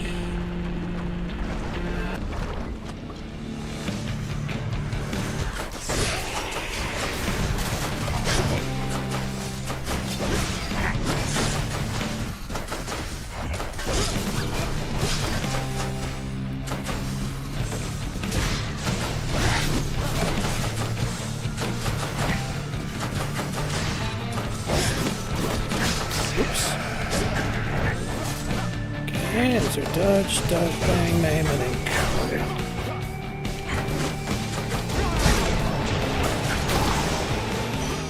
Powerful. Aphrodite. And Curse of Pain goes up. Doing a little bit more damage. In the name of Hades. Dual boom, dual boom. Cost, not useful. Resist some damage from nearby foes' attacks. That's going to be pretty useful to us.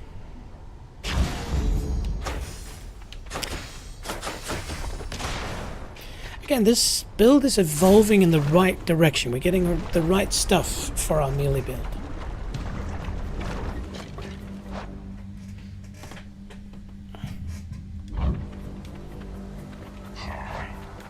Ooh. Oh, hello.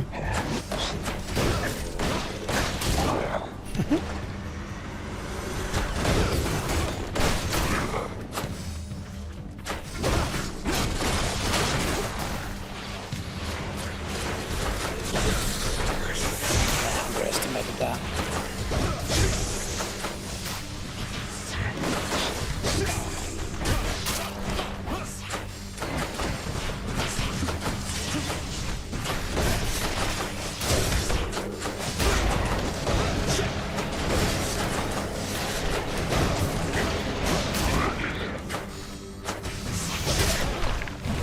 Shoot. It's Hermes. What you got, buddy? Ooh, this is useful. Even though we're not using a cast yet, it does mean that when you do get a cast, you can do this. Time to pick up the pace. Wah, wah. I don't have any of my crystals. Here we go. But you can do this. Very fast. None of those are useful. Let's have a quick walk around, see if there's any gold. Nope, none of them. Interesting though. Observation. I have not had the sensation that I'm feeling that I'm playing an older game. Again, Hades 2's graphics are intentionally in this particular style. And I mentioned that in another stream as well as my Is Hades 2 Perfect, which again I'm working on the final video.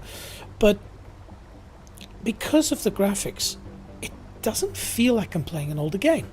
I haven't missed Hades 2 since starting to play Hades 1. It's just the same game, just with a different character. And so, yeah, very interesting. Hades 1 might last forever.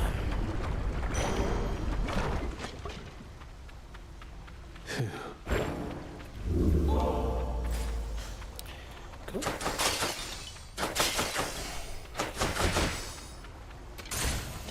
Of course, it'd be better on a PC running at a high frame rate. Still not bad.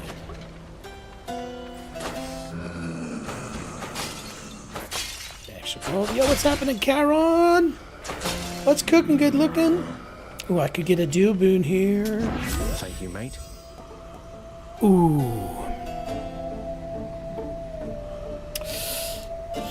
Yo, they're all so good. Oh my goodness. So let me talk you through the logic here. The cast is excellent because you basically chuck these blade rifts as spinning blades and they just do a decent amount of damage. Plus it's epic.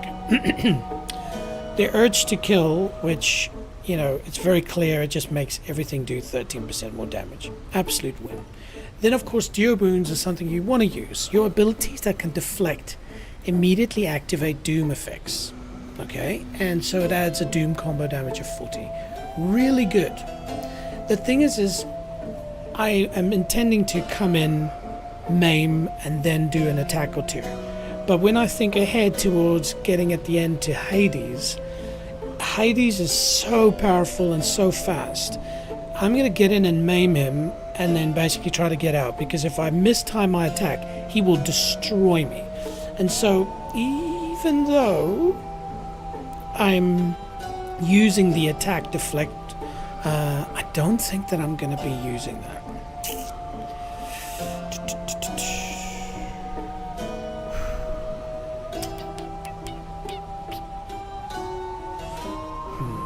This can be useful. This means so basically I do that and then come in. Just tidying up a bit. Cool. Got stronger there. And slicing shot got an instant boost. Excellent. And so it doesn't look like it does a lot of damage, 28 per hit, but remember every time it's spinning it's going hit, hit, hit, hit, hit. And so it can actually increase damage quite a lot. I don't need health. And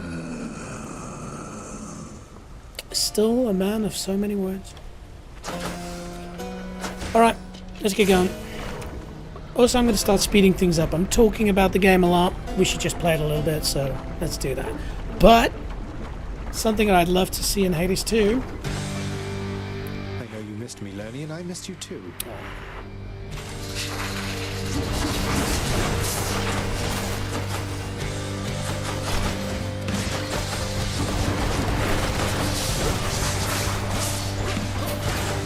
That's immediately good damage.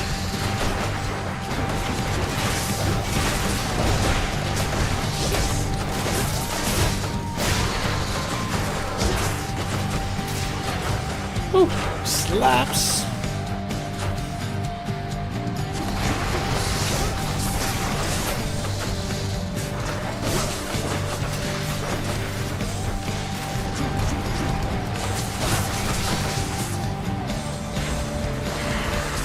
Who needs a neck anyway?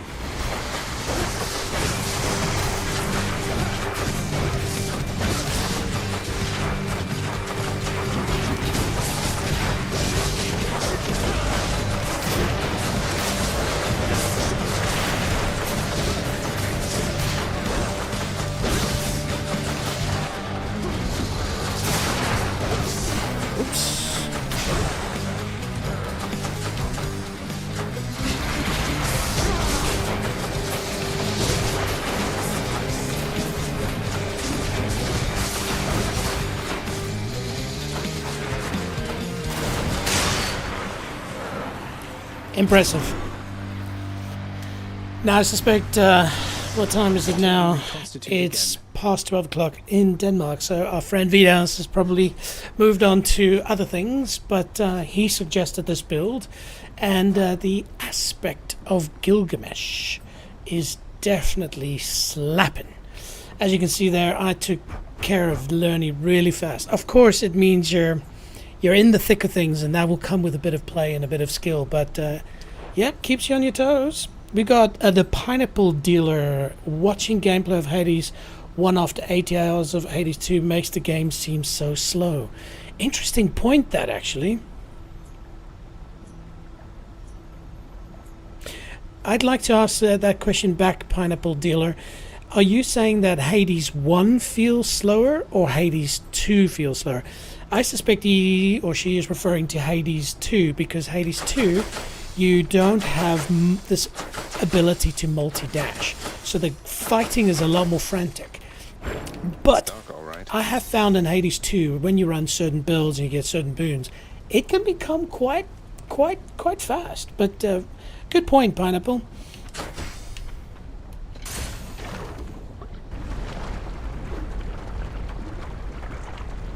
By the way, welcome for joining.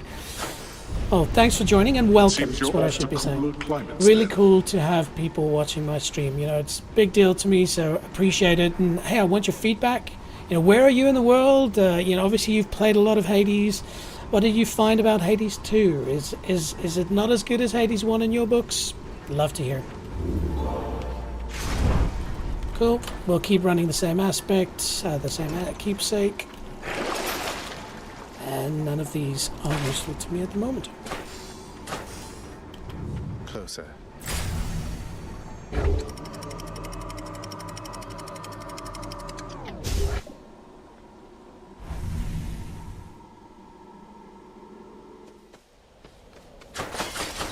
Much nicer climate.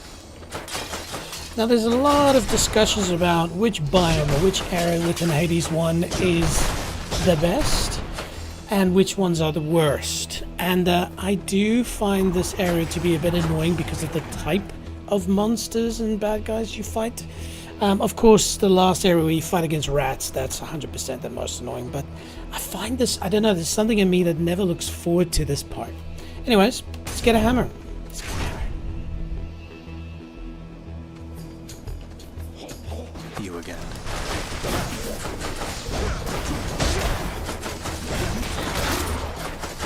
Yeah, especially these guys, because you have to kill them before they respawn, and that could be very annoying.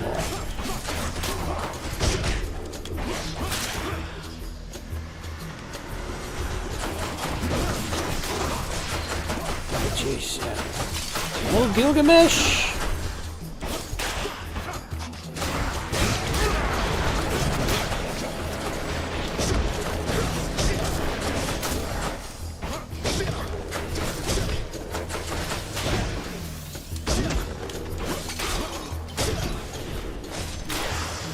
Nice.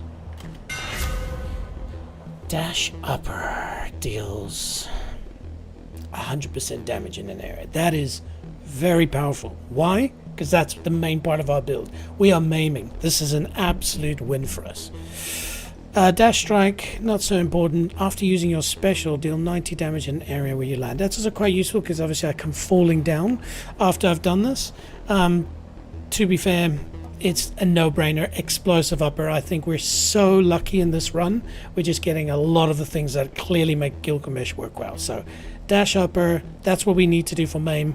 But I now do 100%. So basically double the damage in an area, which is even better.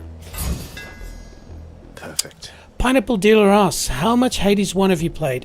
I tell you what, if you look in the bottom left and you see my health bar, do you see that gold surround? If you know what that is, then you won't need to ask that question. You won't need an answer.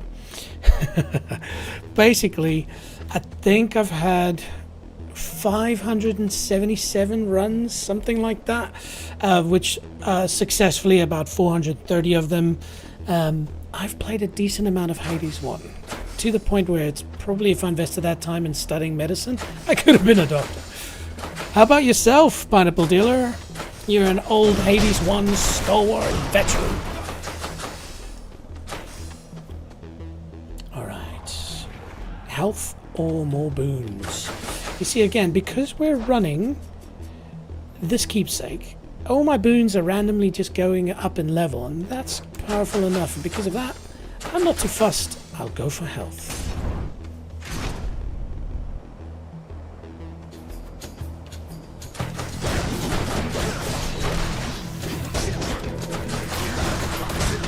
%100% more damage, apparently.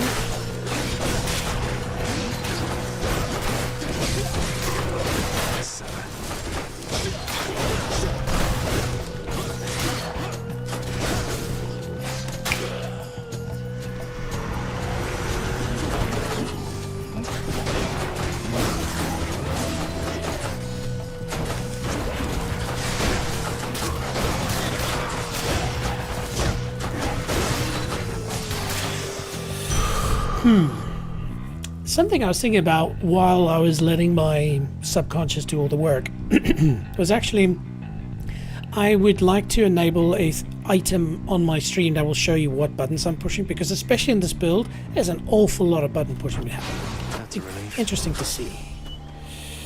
No, not of use. Here we need... well. Not that important.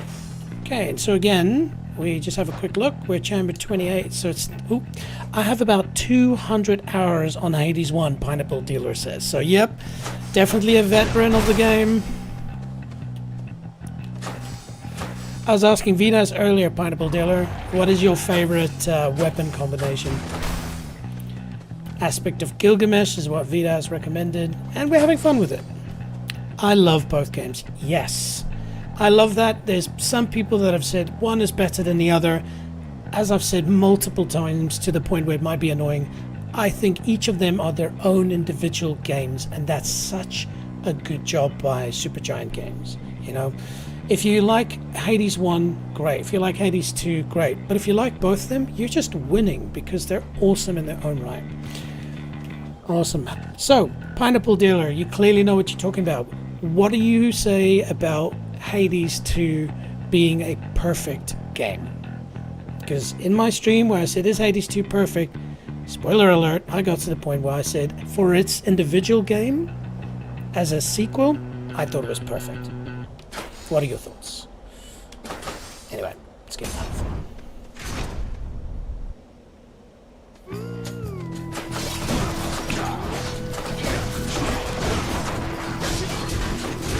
Woo!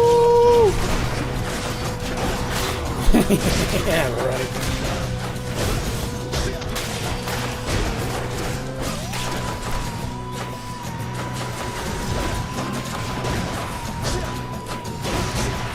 Ow.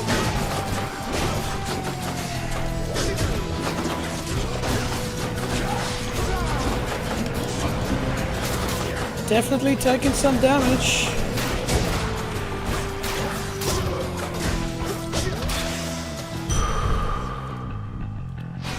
Feeling good. All right.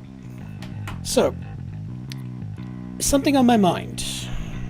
Let me open up something after I've Googled it. Just hold tight for a second.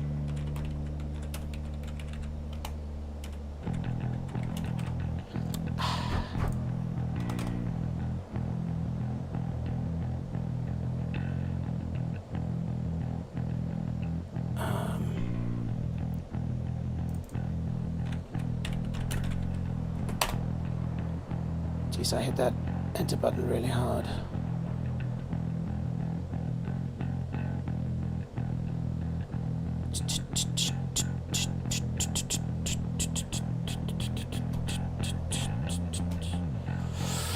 Okay, I didn't get it via Google search, so let me try the old AI. Can you listen to some good bass, damn it?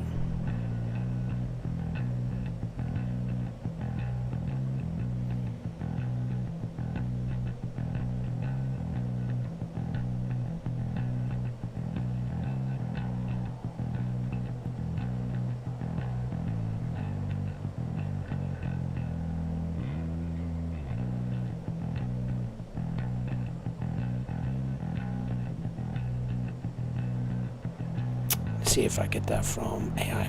Pineapple says, I would say it is as perfect a game as it can be. Supergiant really outdid themselves 100%. Fully agree.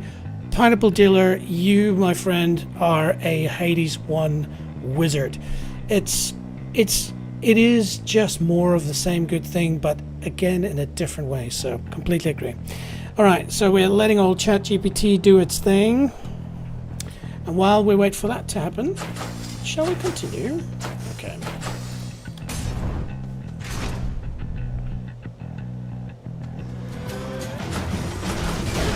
Soul-sucking butterflies. Not yet.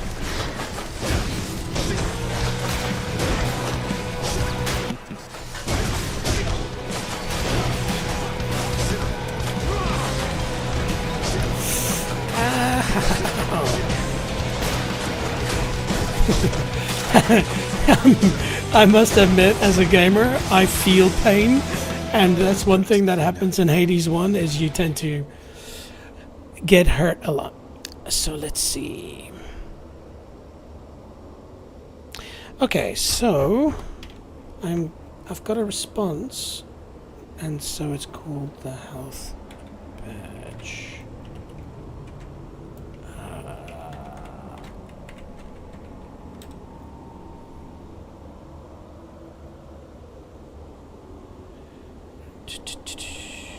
Still, I don't find it.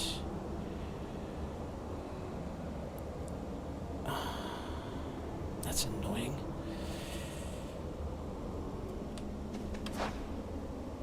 That's what I was looking for.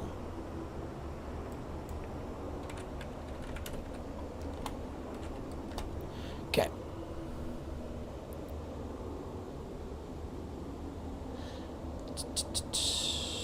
You'll see what I show you in a second.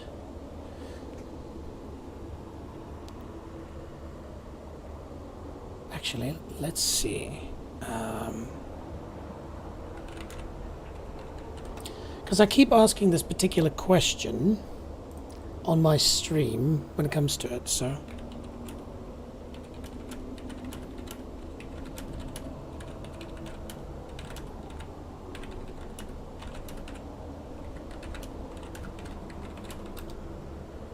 Let's see if ChatGPT can nail this. If so, I'll quickly put it on screen. Okay, so we've got a answer. Cool. So, basically, the golden badge that I have around my health bar is referred to as the unseen one. Okay. And so, the unlock the unseen one badge in Hades, the first game, you must reach the final badge rank by spending a total of those purple gems called darkness. So you have to get 325,000 darkness to basically upgrade with the NPC resource director. And so in this case, roughly estimated, it's a little over a third of the way there, and have about 225 hours in. Each run takes about on average. And so another said 500 plus hours I've collected that amount of resource and darkness. So yeah, it takes a long time to reach that, and there's no trophy for it. This is, for me, is the craziest part about it, is there's no trophy to get the unseen one. I think it's because if it had required unseen one to be a trophy so that you can get a platinum trophy on PlayStation, it would probably fall into the ranks of one of the hardest to get. So yeah, bit of gloating on my side. I have played Hades 1 a lot. If you have the unseen one frame around your health bar, you lost a decent chunk of your life to Hades 1. Pineapple Dealer says, where did my face cam go? It's back on.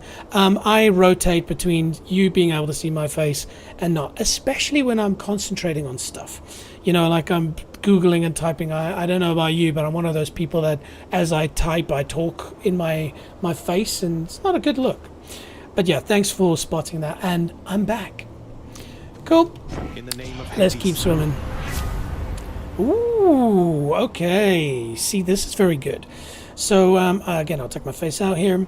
So your abilities that can deflect, so remember attack in my case does deflect, also makes foes exposed. And so it means that if I hit them from behind, I do plus 75% backstab damage. It's hard to execute, but as you see I'm rotating around people, there's a good chance that I can actually use that. So we're taking that. Pineapple Dealer says, OMG, oh my god. Pineapple Dealer, I tell you what, if you don't have the Unseen One badge, here's a good idea. Take a month off from work and go and get it. If you do have it, wow, mate, you're an absolute weapon and wasted as much time of your life than I did. I'm going to lie in my bed, hopefully at 80 years old, slowly passing away, going far out. I'm glad I did that, but I could have been doing so much more with my life. Anyway.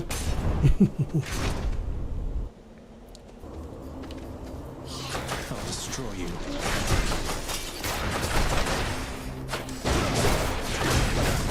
Sure, do you see how well I deflected that?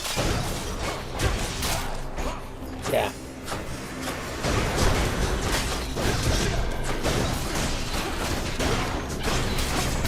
Bang, deflection. Man, this is really slapping as a build. I'm enjoying it. And I haven't even used my class.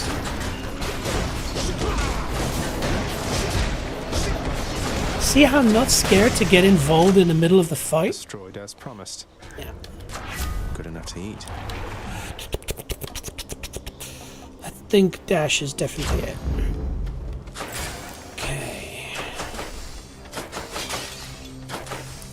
Wow, we are spoiled for choice.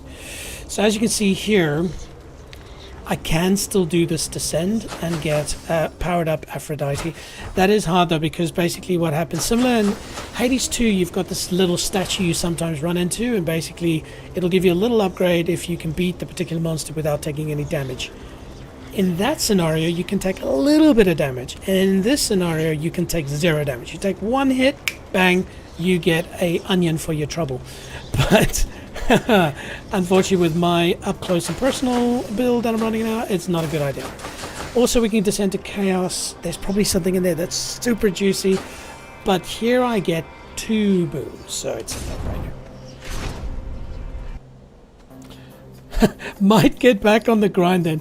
Pineapple Dealer, do me a flavor fave. If you do go for it, go to my website, which is nextleveljeddead.com. Go there, sign up, communicate in some way with me, mentioning that you're Pineapple Dealer, and then let me know as you progress through this. I would love to, when you reach that point, because unfortunately in the world we live in, most people have no idea what the Unseen One is, and even then in the Hades community there's not a lot of people that know it too. And so when you achieve that, it is a badge of freaking honor, and it needs to be shouted out from the topmost points. You know, I put it as my Facebook profile picture for a while, and nobody understood it. Anyway. Alright, where are we? Alright. Okay, so tricky one. Who do we piss off? Generally, Aphrodite, she's got a little heart that follows you around, and so you can probably dash away from that, whereas with Ares, he pops up at places and is definitely harder to beat, so we will go for Ares. Okay, Doomafix, deal more damage, but take half a second longer to activate. This is extremely good, because remember, we're trying to aim for that deal boon, which I'll quickly refer to here. The deal boon, which means that, which one is it? Is this one, yeah. The Doom effects continuously strike weak foes. Now if you have a more powerful Doom, it's going to make even more damage happen, which is a really shitty way of saying get impending doom. But it does mean that initially it's going to take a little bit longer to hurt them, but damn, 60%. Okay, now we've got to run away. Don't ever take me for some thoughtless nymph to be manipulated, dearest. I expect reciprocal devotion from you. Do you understand? Yes, ma'am. Whatever you want, I'll give it to you. Pineapple Dealer, where in the world are you joining us from? Okay, and run! Let this go. Oh, so he's got a shield. So we do. Oop, you see, she got me ready.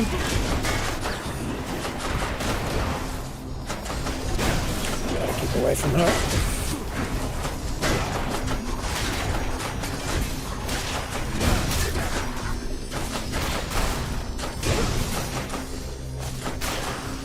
So far, so good. She's keen on hooking up.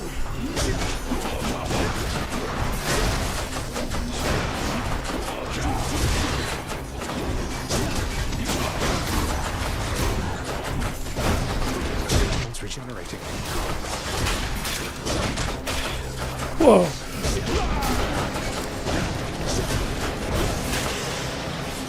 Whew.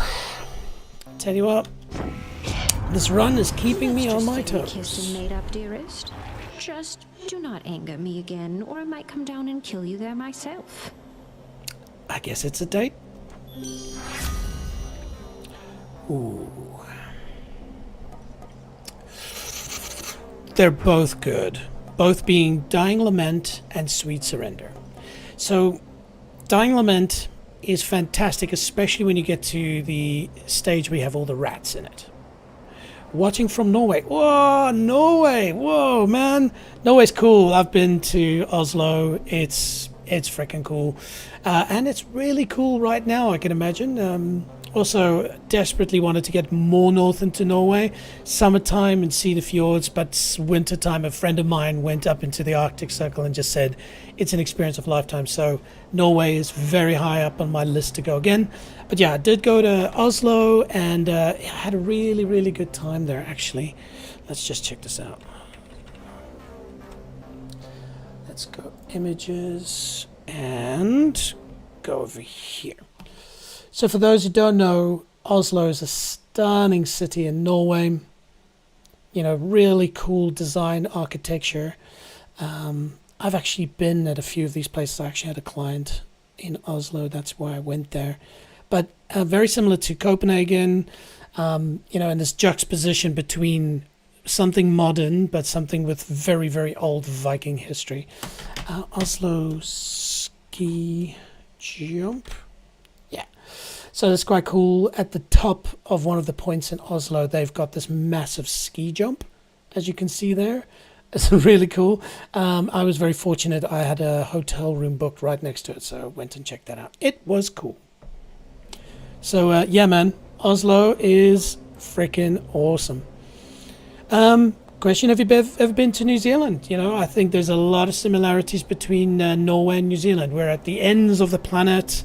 We've got stunning mountain ranges and so forth. So, if you haven't, come on down. Plus, it's getting warmer here now. It's quite nice. And if you're a Lord of the Rings fan, heading to Alberton this weekend.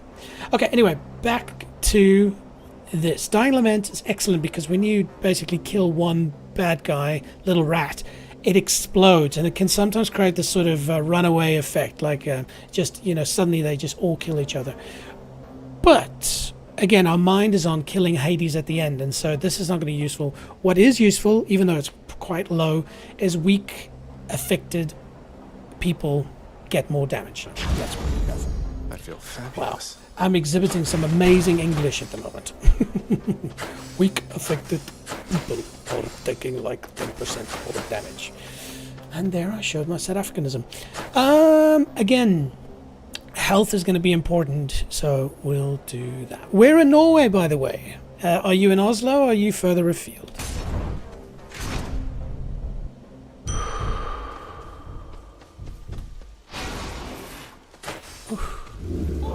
How tiny is that fountain? Oop, there's a fish. See, so let's look about 2 to 3 meters above that fish and you'll see a white line appear. Like that. I was in between mines so I wasn't concentrating heavily, but as you can see, that was bang, instant. Alright, let's get back into it. I don't need money at this point.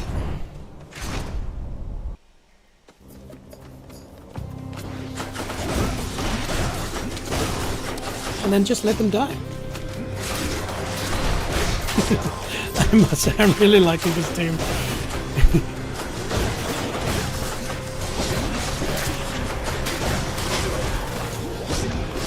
definitely taking more damage, but it's not hurting as much because remember, they are weak. So I'm taking 30% less damage.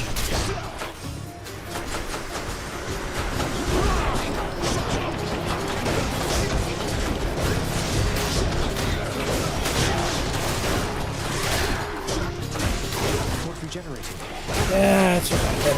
He's fully recovered.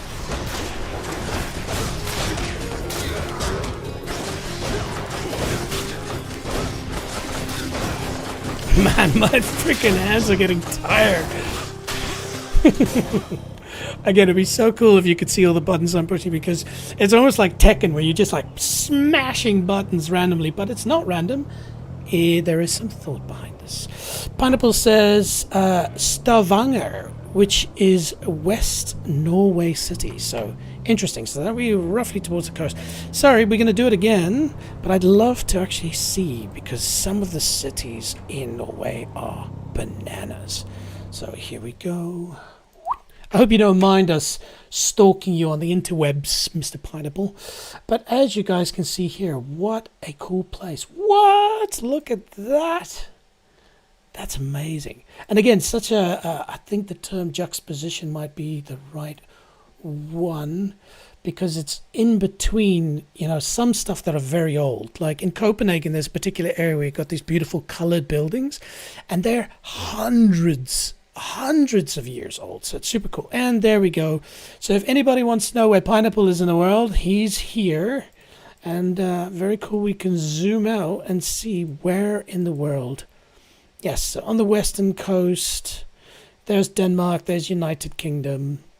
So the Arctic Circle would be above here. So not completely crazy, but still, you're so high up in the summertime, the sun barely, it doesn't really set.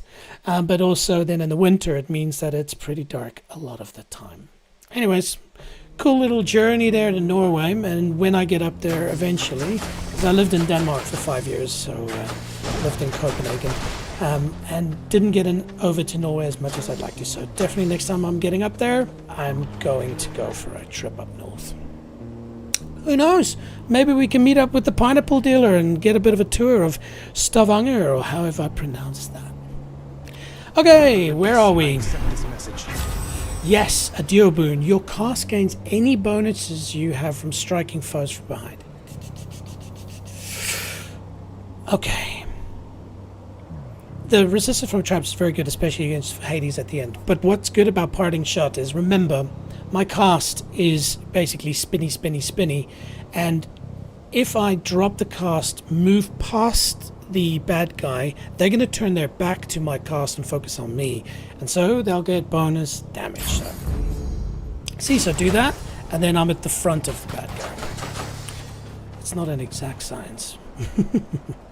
Right, where are we within the amount of chambers? So chamber 34, that means top right, if you don't know, that means that I am now going to go and face off against the next level boss. And so I've got a lot of money, even though I'd love to spend it on Ares. We're going to go to the shop. I missed the little fountain. Must have slept. Considering the time of year, Pineapple, it's probably already snowing, I guess, in Stavanger. Okay, Aphrodite. Oh, please give us the continuously striking duo boon. Cheers, mate. Boom. Do we roll? We roll. Hey, got anything else?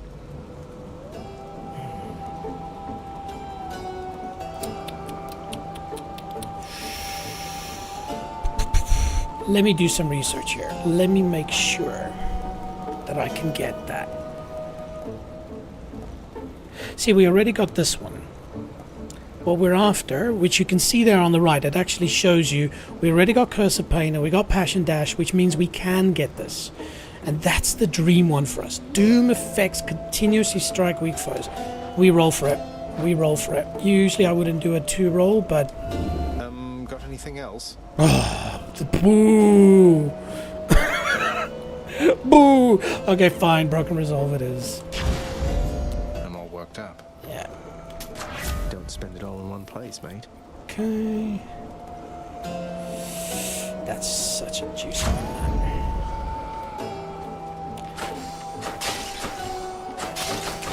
Okay, so we got to rewire ourselves because we're about to face off against 2 guardians. And because we've set our pain, as I call it, to 16, it means that they are quite powerful. And so what we are going to do is we're going to drop our companion right at the start. Alright, does 1,000 damage. And you mostly do it because you want health and stuff. And because that's one of the few times that they're in the same spot. I'm just wondering now, should I save it for later? It's slit pretty warm here, about 10 degrees. Okay. 10 degrees, that ain't that warm, but I guess, you know, it's not as far north, so. Alright. Cool. And interesting, one of the guardians we're going to face off now has purposefully made the most annoying one, you know, from a personality perspective, so love kicking his ass. You know what? We'll get straight into it. We'll drop in our companion and take it from there. Alright, here we go. I'm a bit nervous, actually.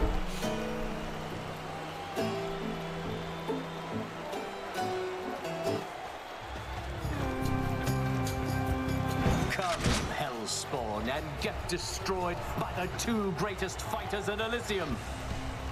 By the way, as I read Pineapple Dealers, it's slit pretty warm. I expect that the L and the T's needed to be swapped around, so it's still... That's an interesting way of writing that. Okay, come Hellspawn, get destroyed, 2 greatest fighters for Elysium. You're annoying. I'm going to try and slap the crap out of you. Interesting enough, the game strat that I've learned is you actually focus on the bull first, and then it makes it a little bit easier to face off against Theseus in the end. But we'll see how we go. Anyway.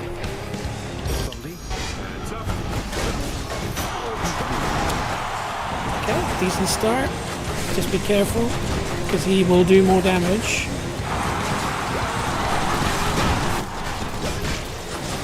Cower uncontrollably, you monster, for there's naught else you can do against my might.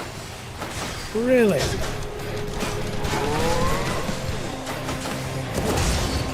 It's been a while. Oof. Ow.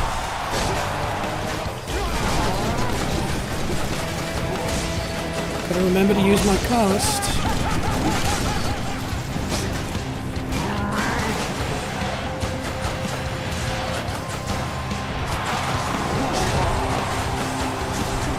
Not yet.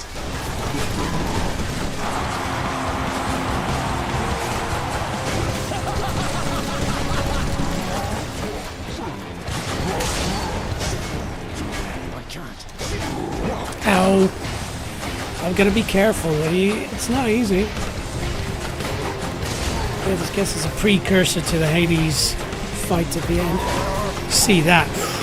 Got to be so quick. Is he triple jumping? Yep, double jump. And there's the one, but I can't move in because the bombs are being dropped.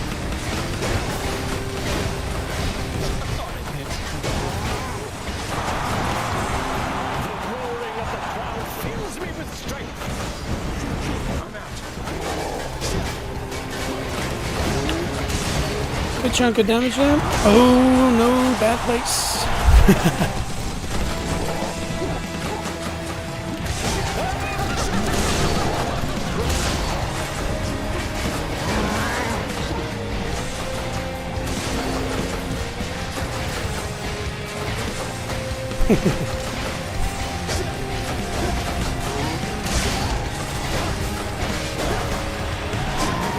Now, I understand that in some funny circles, pineapple is a safe word. And so are you a safe word dealer, Mr. Pineapple Dealer? I guess they're testing me. Oh yeah, I had to take that hit. I haven't really upgraded my dashes yet.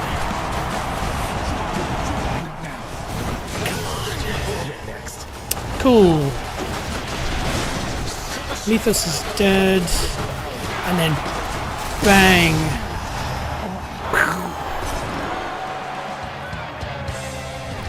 That ought to make Theseus shut it for a bit.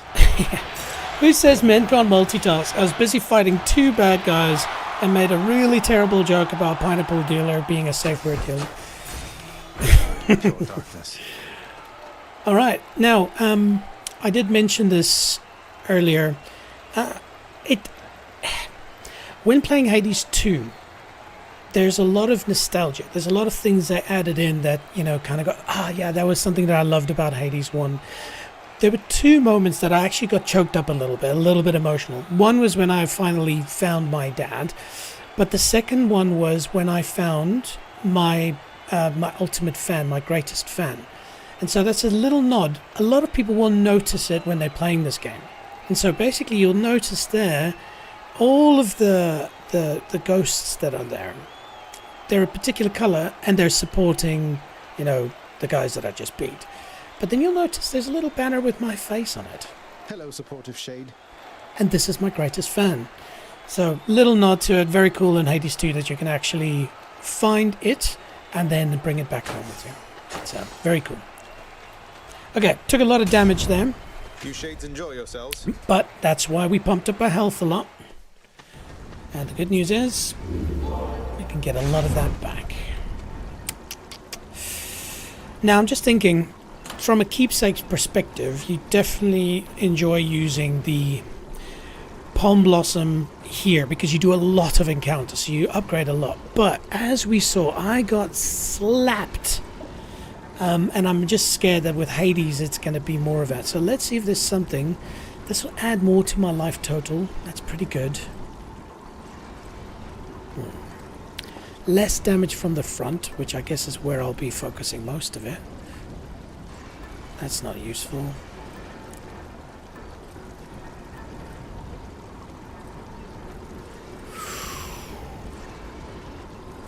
Okay, yeah, that's if I'm lower health.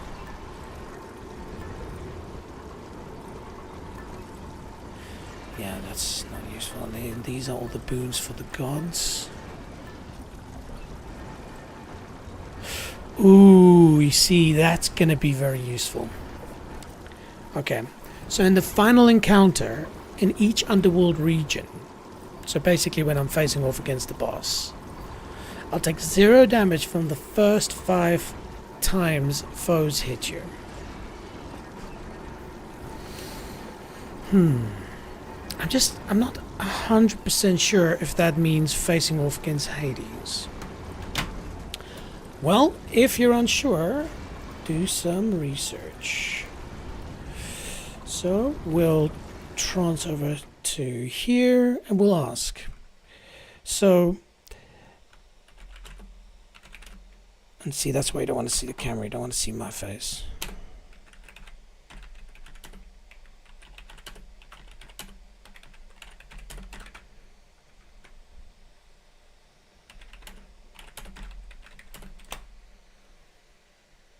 Yes. So the evergreen acorn protects you from taking damage for the first few hits you receive from the boss you're fighting, and the number depends on the acorn level. Wonderful! Alright. We take the evergreen acorn. I'd like to see myself the first 5 hits, which when he's facing off against Hades in his ultimate spec can really do a lot of damage, and so it just gives me a little leg up. Cool. Not too fussed about restoring that because it should heal as I move through. Okay, let's go. That was Elysium. Yeah, Elysium. Glad to see the end of that.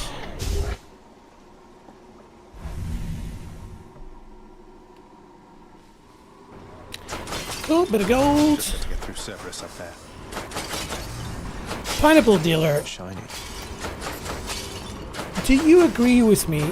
This particular in between the levels area has always been so interesting to me. Because you see, it's really well designed. There's a lot of gears turning, and that, you know, kind of alludes a bit to Chronos, I guess. But I always wondered if there's some secret to this. Like if there's something that you have to do to unlock a secret special area. And I assume the answer is no, because I think I've googled it and I haven't found anything. But wouldn't it have been cool if there is some combination, like if you hit this gear once, this gear twice, stood here, I don't know, you know, threw something at the right time, it would unlock some secret. I think that's maybe a thing I want to say to Supergiant Games.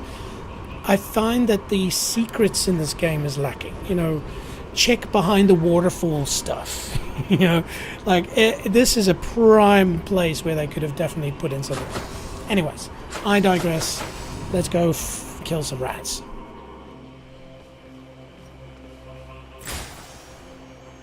Cool, no fish. Let's see what we have over here. Okay, so that's good news because that means I get one more bite of the potential dew boon we were looking for, cherry. We get 2 opportunities. Okay, so let's go. Firstly, I only have one change that I can do. What is the thing I need the least here? They're all pretty good, actually. Especially because I've got low money, so we'll just keep all of them. All right, Aphrodite, we're on our way.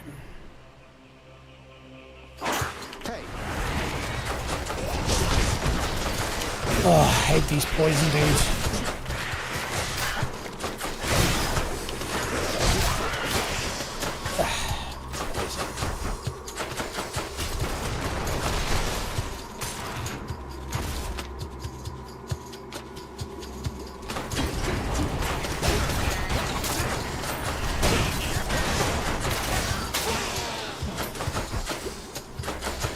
Interesting when you play Hades 1 and you go through these rat stages, it's actually a very good way of seeing how powerful your build is. Like if you can just absolutely slash through these bad guys, it shows that you're in a good position. And as you can see there, I just kind of walk through them. Some builds are just so mental that you just push a button and everything just dies. Not the case here, but not bad.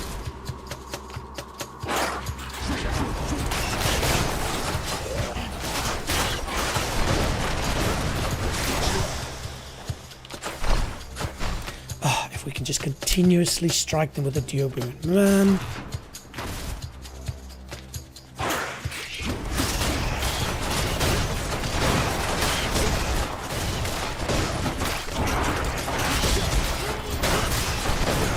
Rats.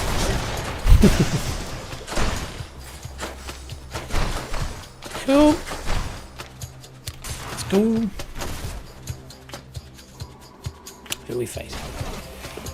It's one bit later.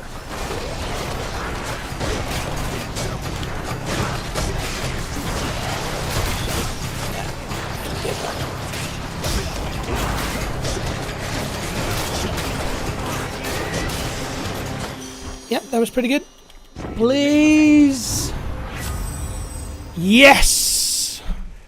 Hell yeah. Doom effects continuously strike weak foes. The only thing that can make this better is if I have this and I have the stackable Doom, which means that you can add multiple Doom effects to a person before it runs out. But this is huge. Because we firstly have a level 5 Curse of Pain, so that's 181 Doom damage. That comes down. Then we have Impending Doom, which means that it takes longer. But remember, we don't care about the time anymore. It's 80%. So let's just make it 100% to make it easy math. So that's 181 times 2. That's going to go bang, bang, bang. And so, fantastic. You jump in. And also remember, we inflict weak, which also gives a 10% more damage. So basically, I come in, do a bit of weak damage, make them weak, and then they just get slapped by this. Oh, when you get a good build going, Hades 1, Hades full stop, is the Shizzle-manizzle. Look it up, Shizzle-manizzle is the technical term. So let's see if I can show you how that works. Ah, rats. So watch, they keep getting hit. Not useful showing against small things that die instantly. I need something with a little bit more meat to it. Let's see. So, see, he's not weak. Now he's weak. Okay, so 1, 2, yeah. Pretty good. I was a bit disappointed that, yeah, that's maybe a bit of a flaw in the design. Because when I dash, it does that. But when I dash an upper, it didn't seem like it inflicted weak. Which is not fair, if that's the case. And if that is the case, then I'm going to have to first dash inflict weak, then dash upper, which... that's village. Nice, see, that worked.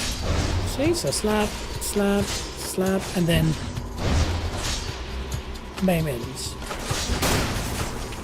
No, that worked. Yep, no, that worked.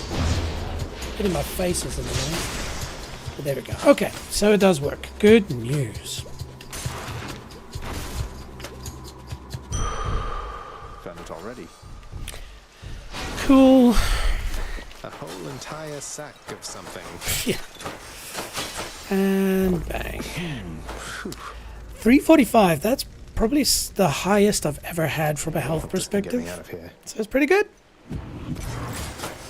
Hey Pineapple, if you're still there, I asked the question earlier, what is one of your favorite Hades 1 builds? You know, obviously we're running aspect of Gilgamesh now. But yeah, which one's one of your favorites? And if you're not Pineapple, if you're watching this after the fact, let me know. It's always fun. Maybe tell me what your favorite Hades 2 build is as well, because that's something I want to focus on next. You know, I've sort of reached the end now of Hades 2 from a storyline perspective. I'm sure there's still a lot to go. But now it's like, okay, let's try and do a super OP build and see if we can do speed runs and stuff. So let me know what your favorite builds are. Okay. More Ares. Yeah, that was stupid.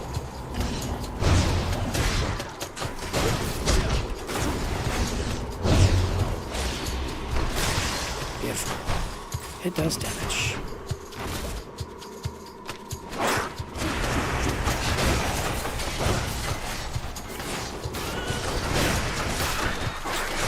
Oop, that's stuck there.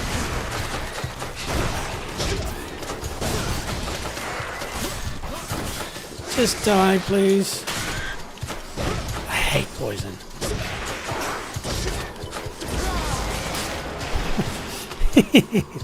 I was such a chicken there.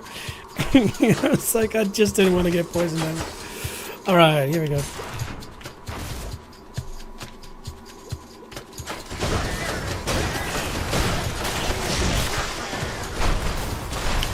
By the way, I do think what I'm going to try here, I've set up a new light to counterbalance the light that I'm getting from the back. But I don't know why, but it gives an unnatural look here. I know it's, you know, a bit vain to stare at yourself like this, but I just want to see what it... You see, without... The camera does do a white balance, and that's maybe a configuration I can do with the camera, which, by the way, is pretty rubbish. Oh, it's good, but it could be a DSLR, which I definitely want to get. But you see, so this looks more natural, but I get a Harvey Two-Face look. If I turn it on... You get that. Let's see, as I crank it up, I guess that looks better. Except now, I'm getting blinded. Anyway, first world problems. We will bat on with that. Okay, more Ares.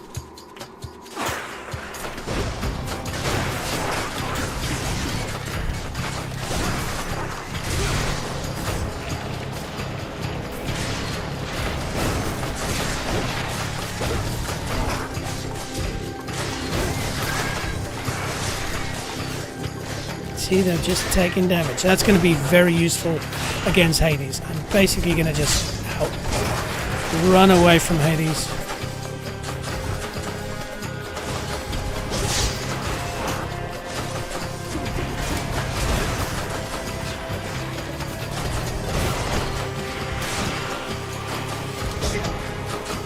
Leave him to die.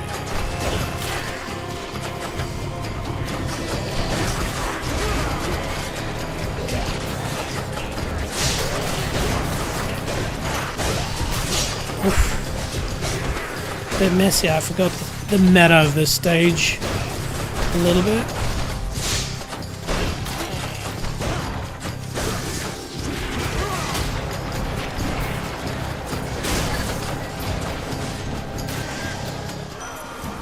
Okay, what are we after here? So before I go in, just so that if we get it, we can just say this is one of the most fantastic runs from a I ask and I get perspective. What we're after is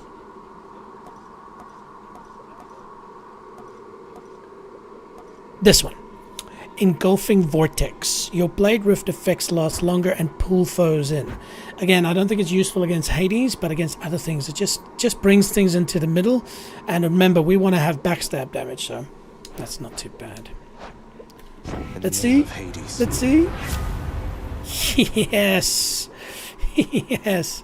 Fantastic. Now, we did mention that it'd be really good to have Dire Misfortune, so you can stack them on top of each other. And I did say this won't help against Hades, so let's do Dire Misfortune.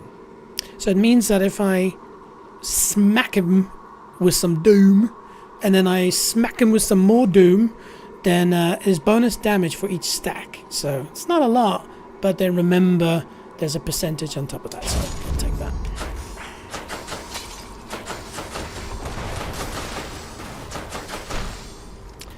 Cool. So we got what we wanted. Actually, we got both boons that we wanted. I mean, this is just the most luckiest run. That's because I'm streaming. So I'm going to close my eyes for this one.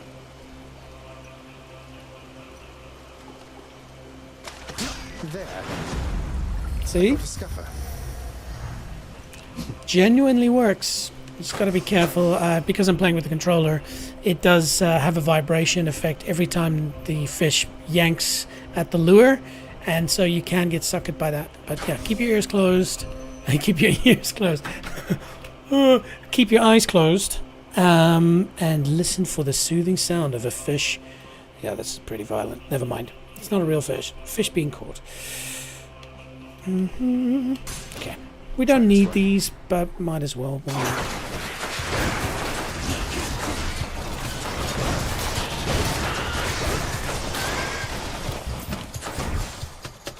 Cool.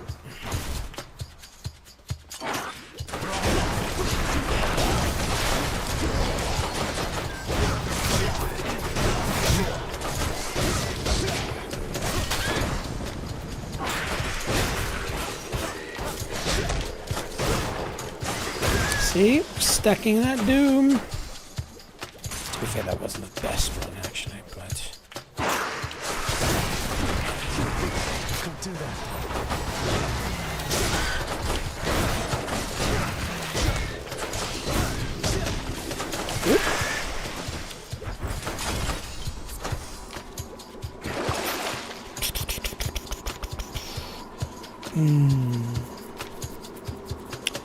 This is useful. So, what we're going to get from this is, firstly, I get an additional cost. So I'm not going to do the final stage with the money. But an additional cost will make a big difference.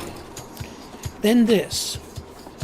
It's possible, when you fight Hades, there's lots of little monsters that sometimes run around, especially at the start. And having them drop a little bit of life can make a big difference. The only problem is with me having so much life, it's probably not going to make that much damage. Anyway, we'll take it.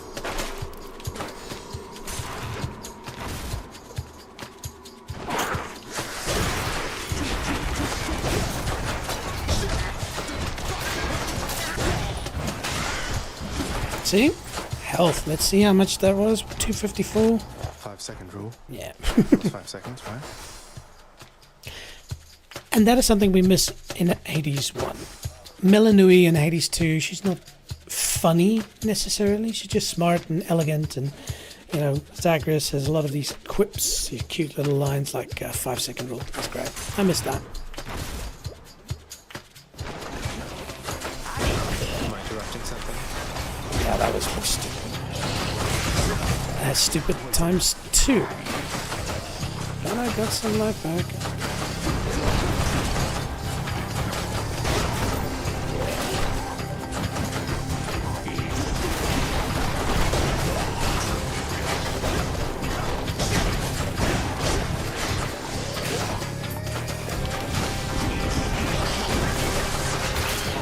poisoned again? Damn. Did I mention I hate poison? I really hate poison. Ow.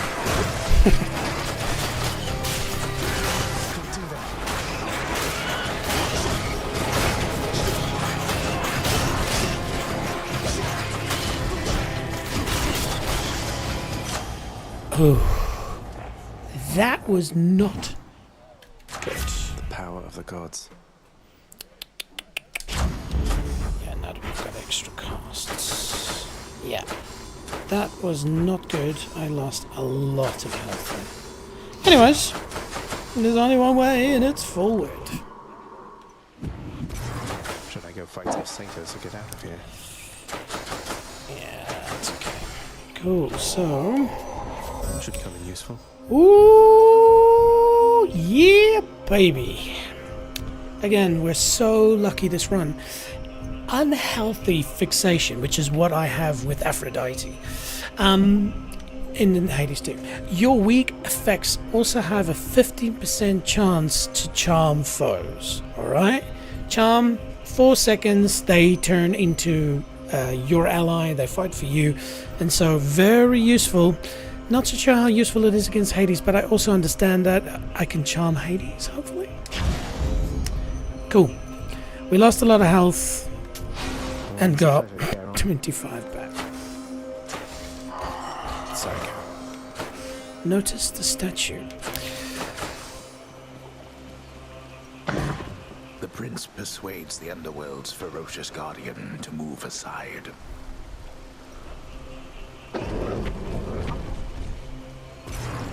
Thanks, boy.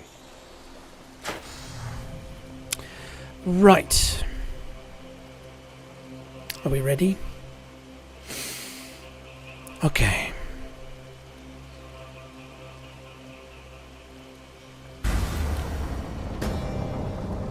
Don't take any chances. That is the motto.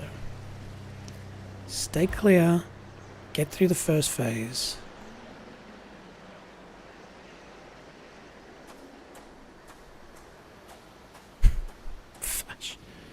Think you can beat me this time, Father? Our last exchange left much to be desired for my part, but this time we shall see.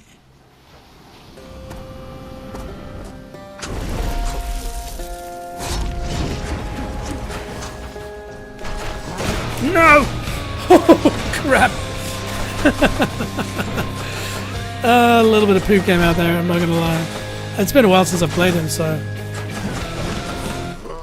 Oh my god! Problem is we don't have a lot of dash speed and power.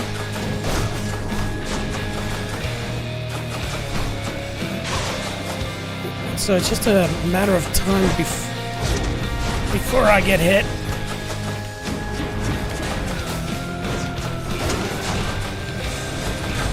Ow! It didn't hit.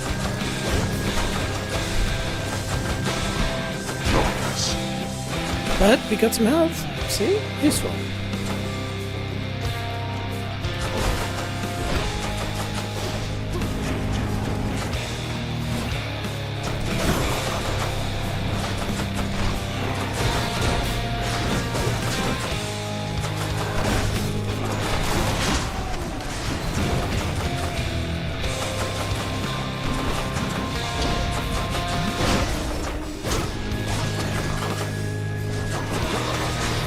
Okay, who are we facing off against? Oop. Bit of damage there.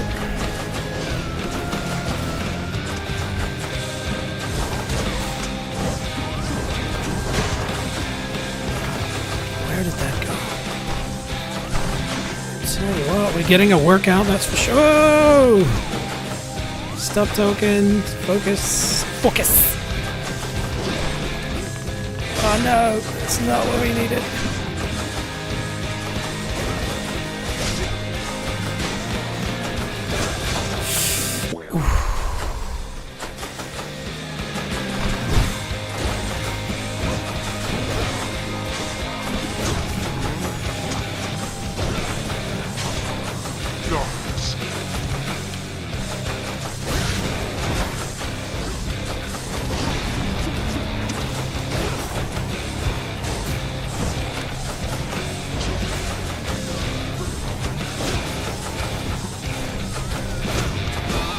See, he's not getting the weak effects. Damn!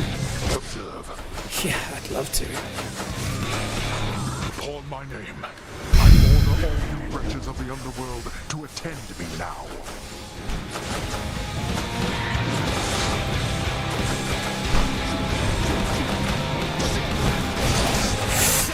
All shall soon decay. My foster sister must have benefits to you.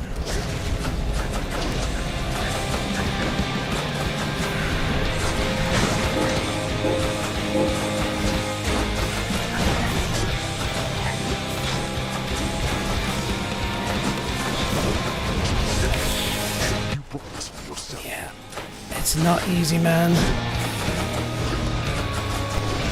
Seriously, Aspect of Gilgamesh is not an easy final boss kill for sure. And I mean, we've got a freaking good one.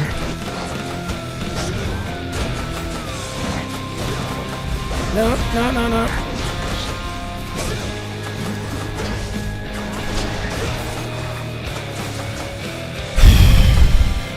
Ah, see, and I'm just not fast enough.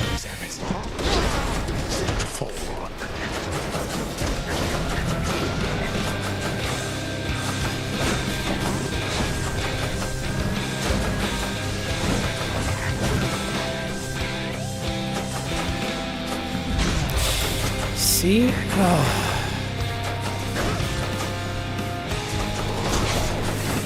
Yeah, I took a chance there.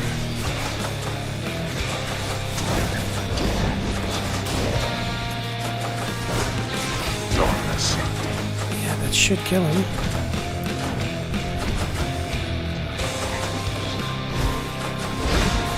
That was so stupid. What am I doing? Oh my goodness. Let's finish this then. We won't finish it. It's level 4. Try that again.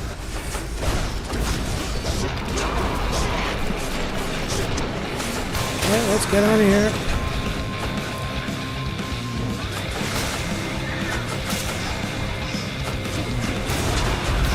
Oof.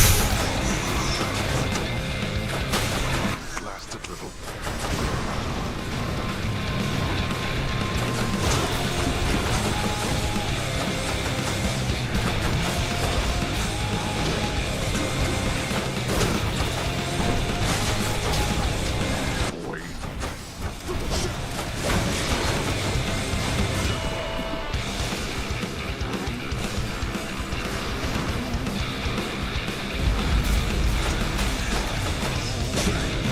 No. I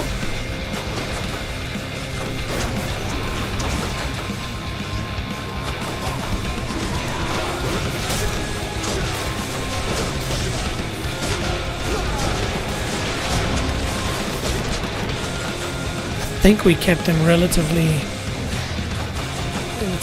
within. Oh, how did I not get hit there? You brought this on yourself. Yeah, I'm sure I did.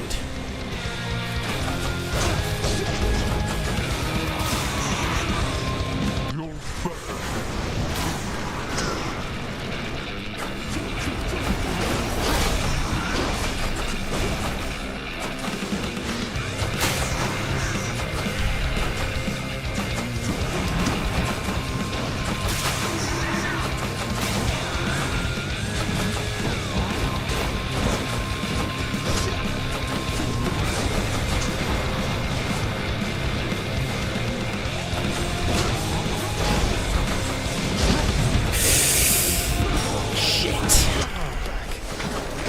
Death is inescapable. Ah, did I make it? Oh, yes.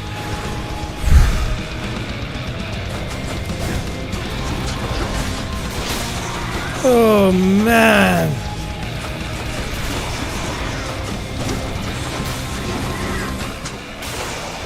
Okay.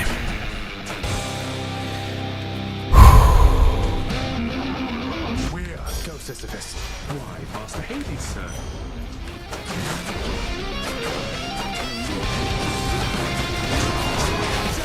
Beware of winter's cold.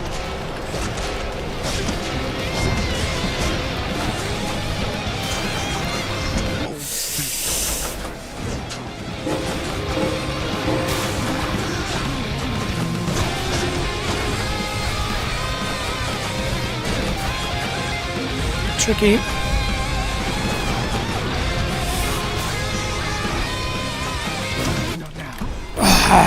My finger slipped on the controller.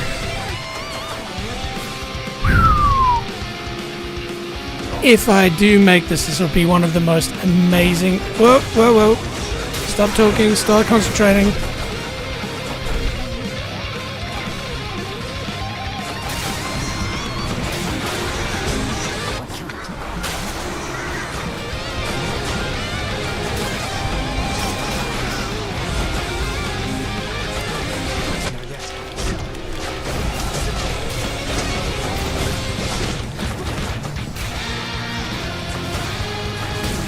Oh no. Okay. Yeah, tell me about it. Last chance. That was stupid.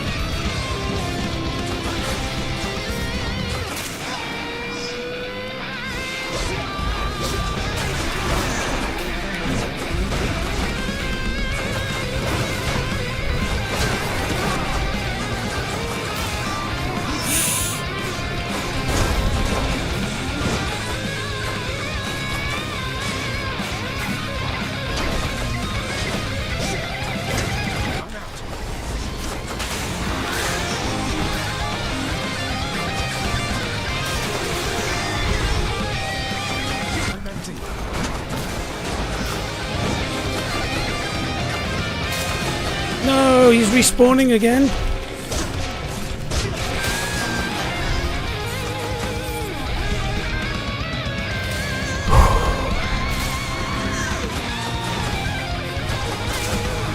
No.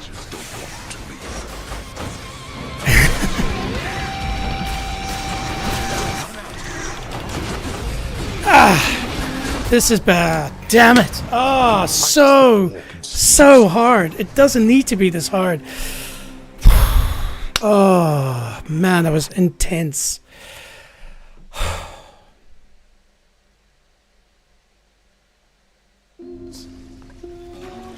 I'll get you for this, Father. Right. So, that was truly intense, and definitely a little bit of panic set in. But it's really hard because the only way I'm doing damage to him is by getting up close and punching him.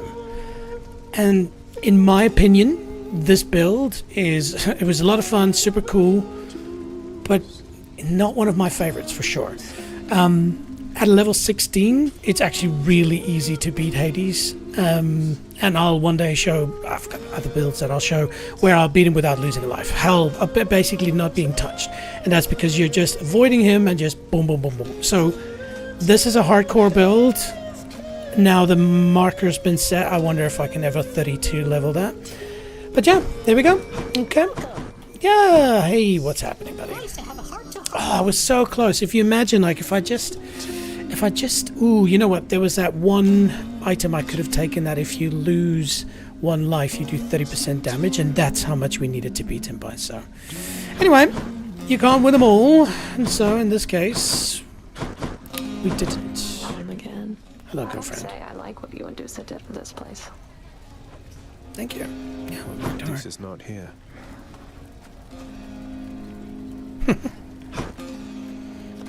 Here's what I caught lately. Some fish. Use them wisely, my friend. All right. Okay, so where does that put us, team? So I definitely want to say this has been a lot of fun. I've really enjoyed it.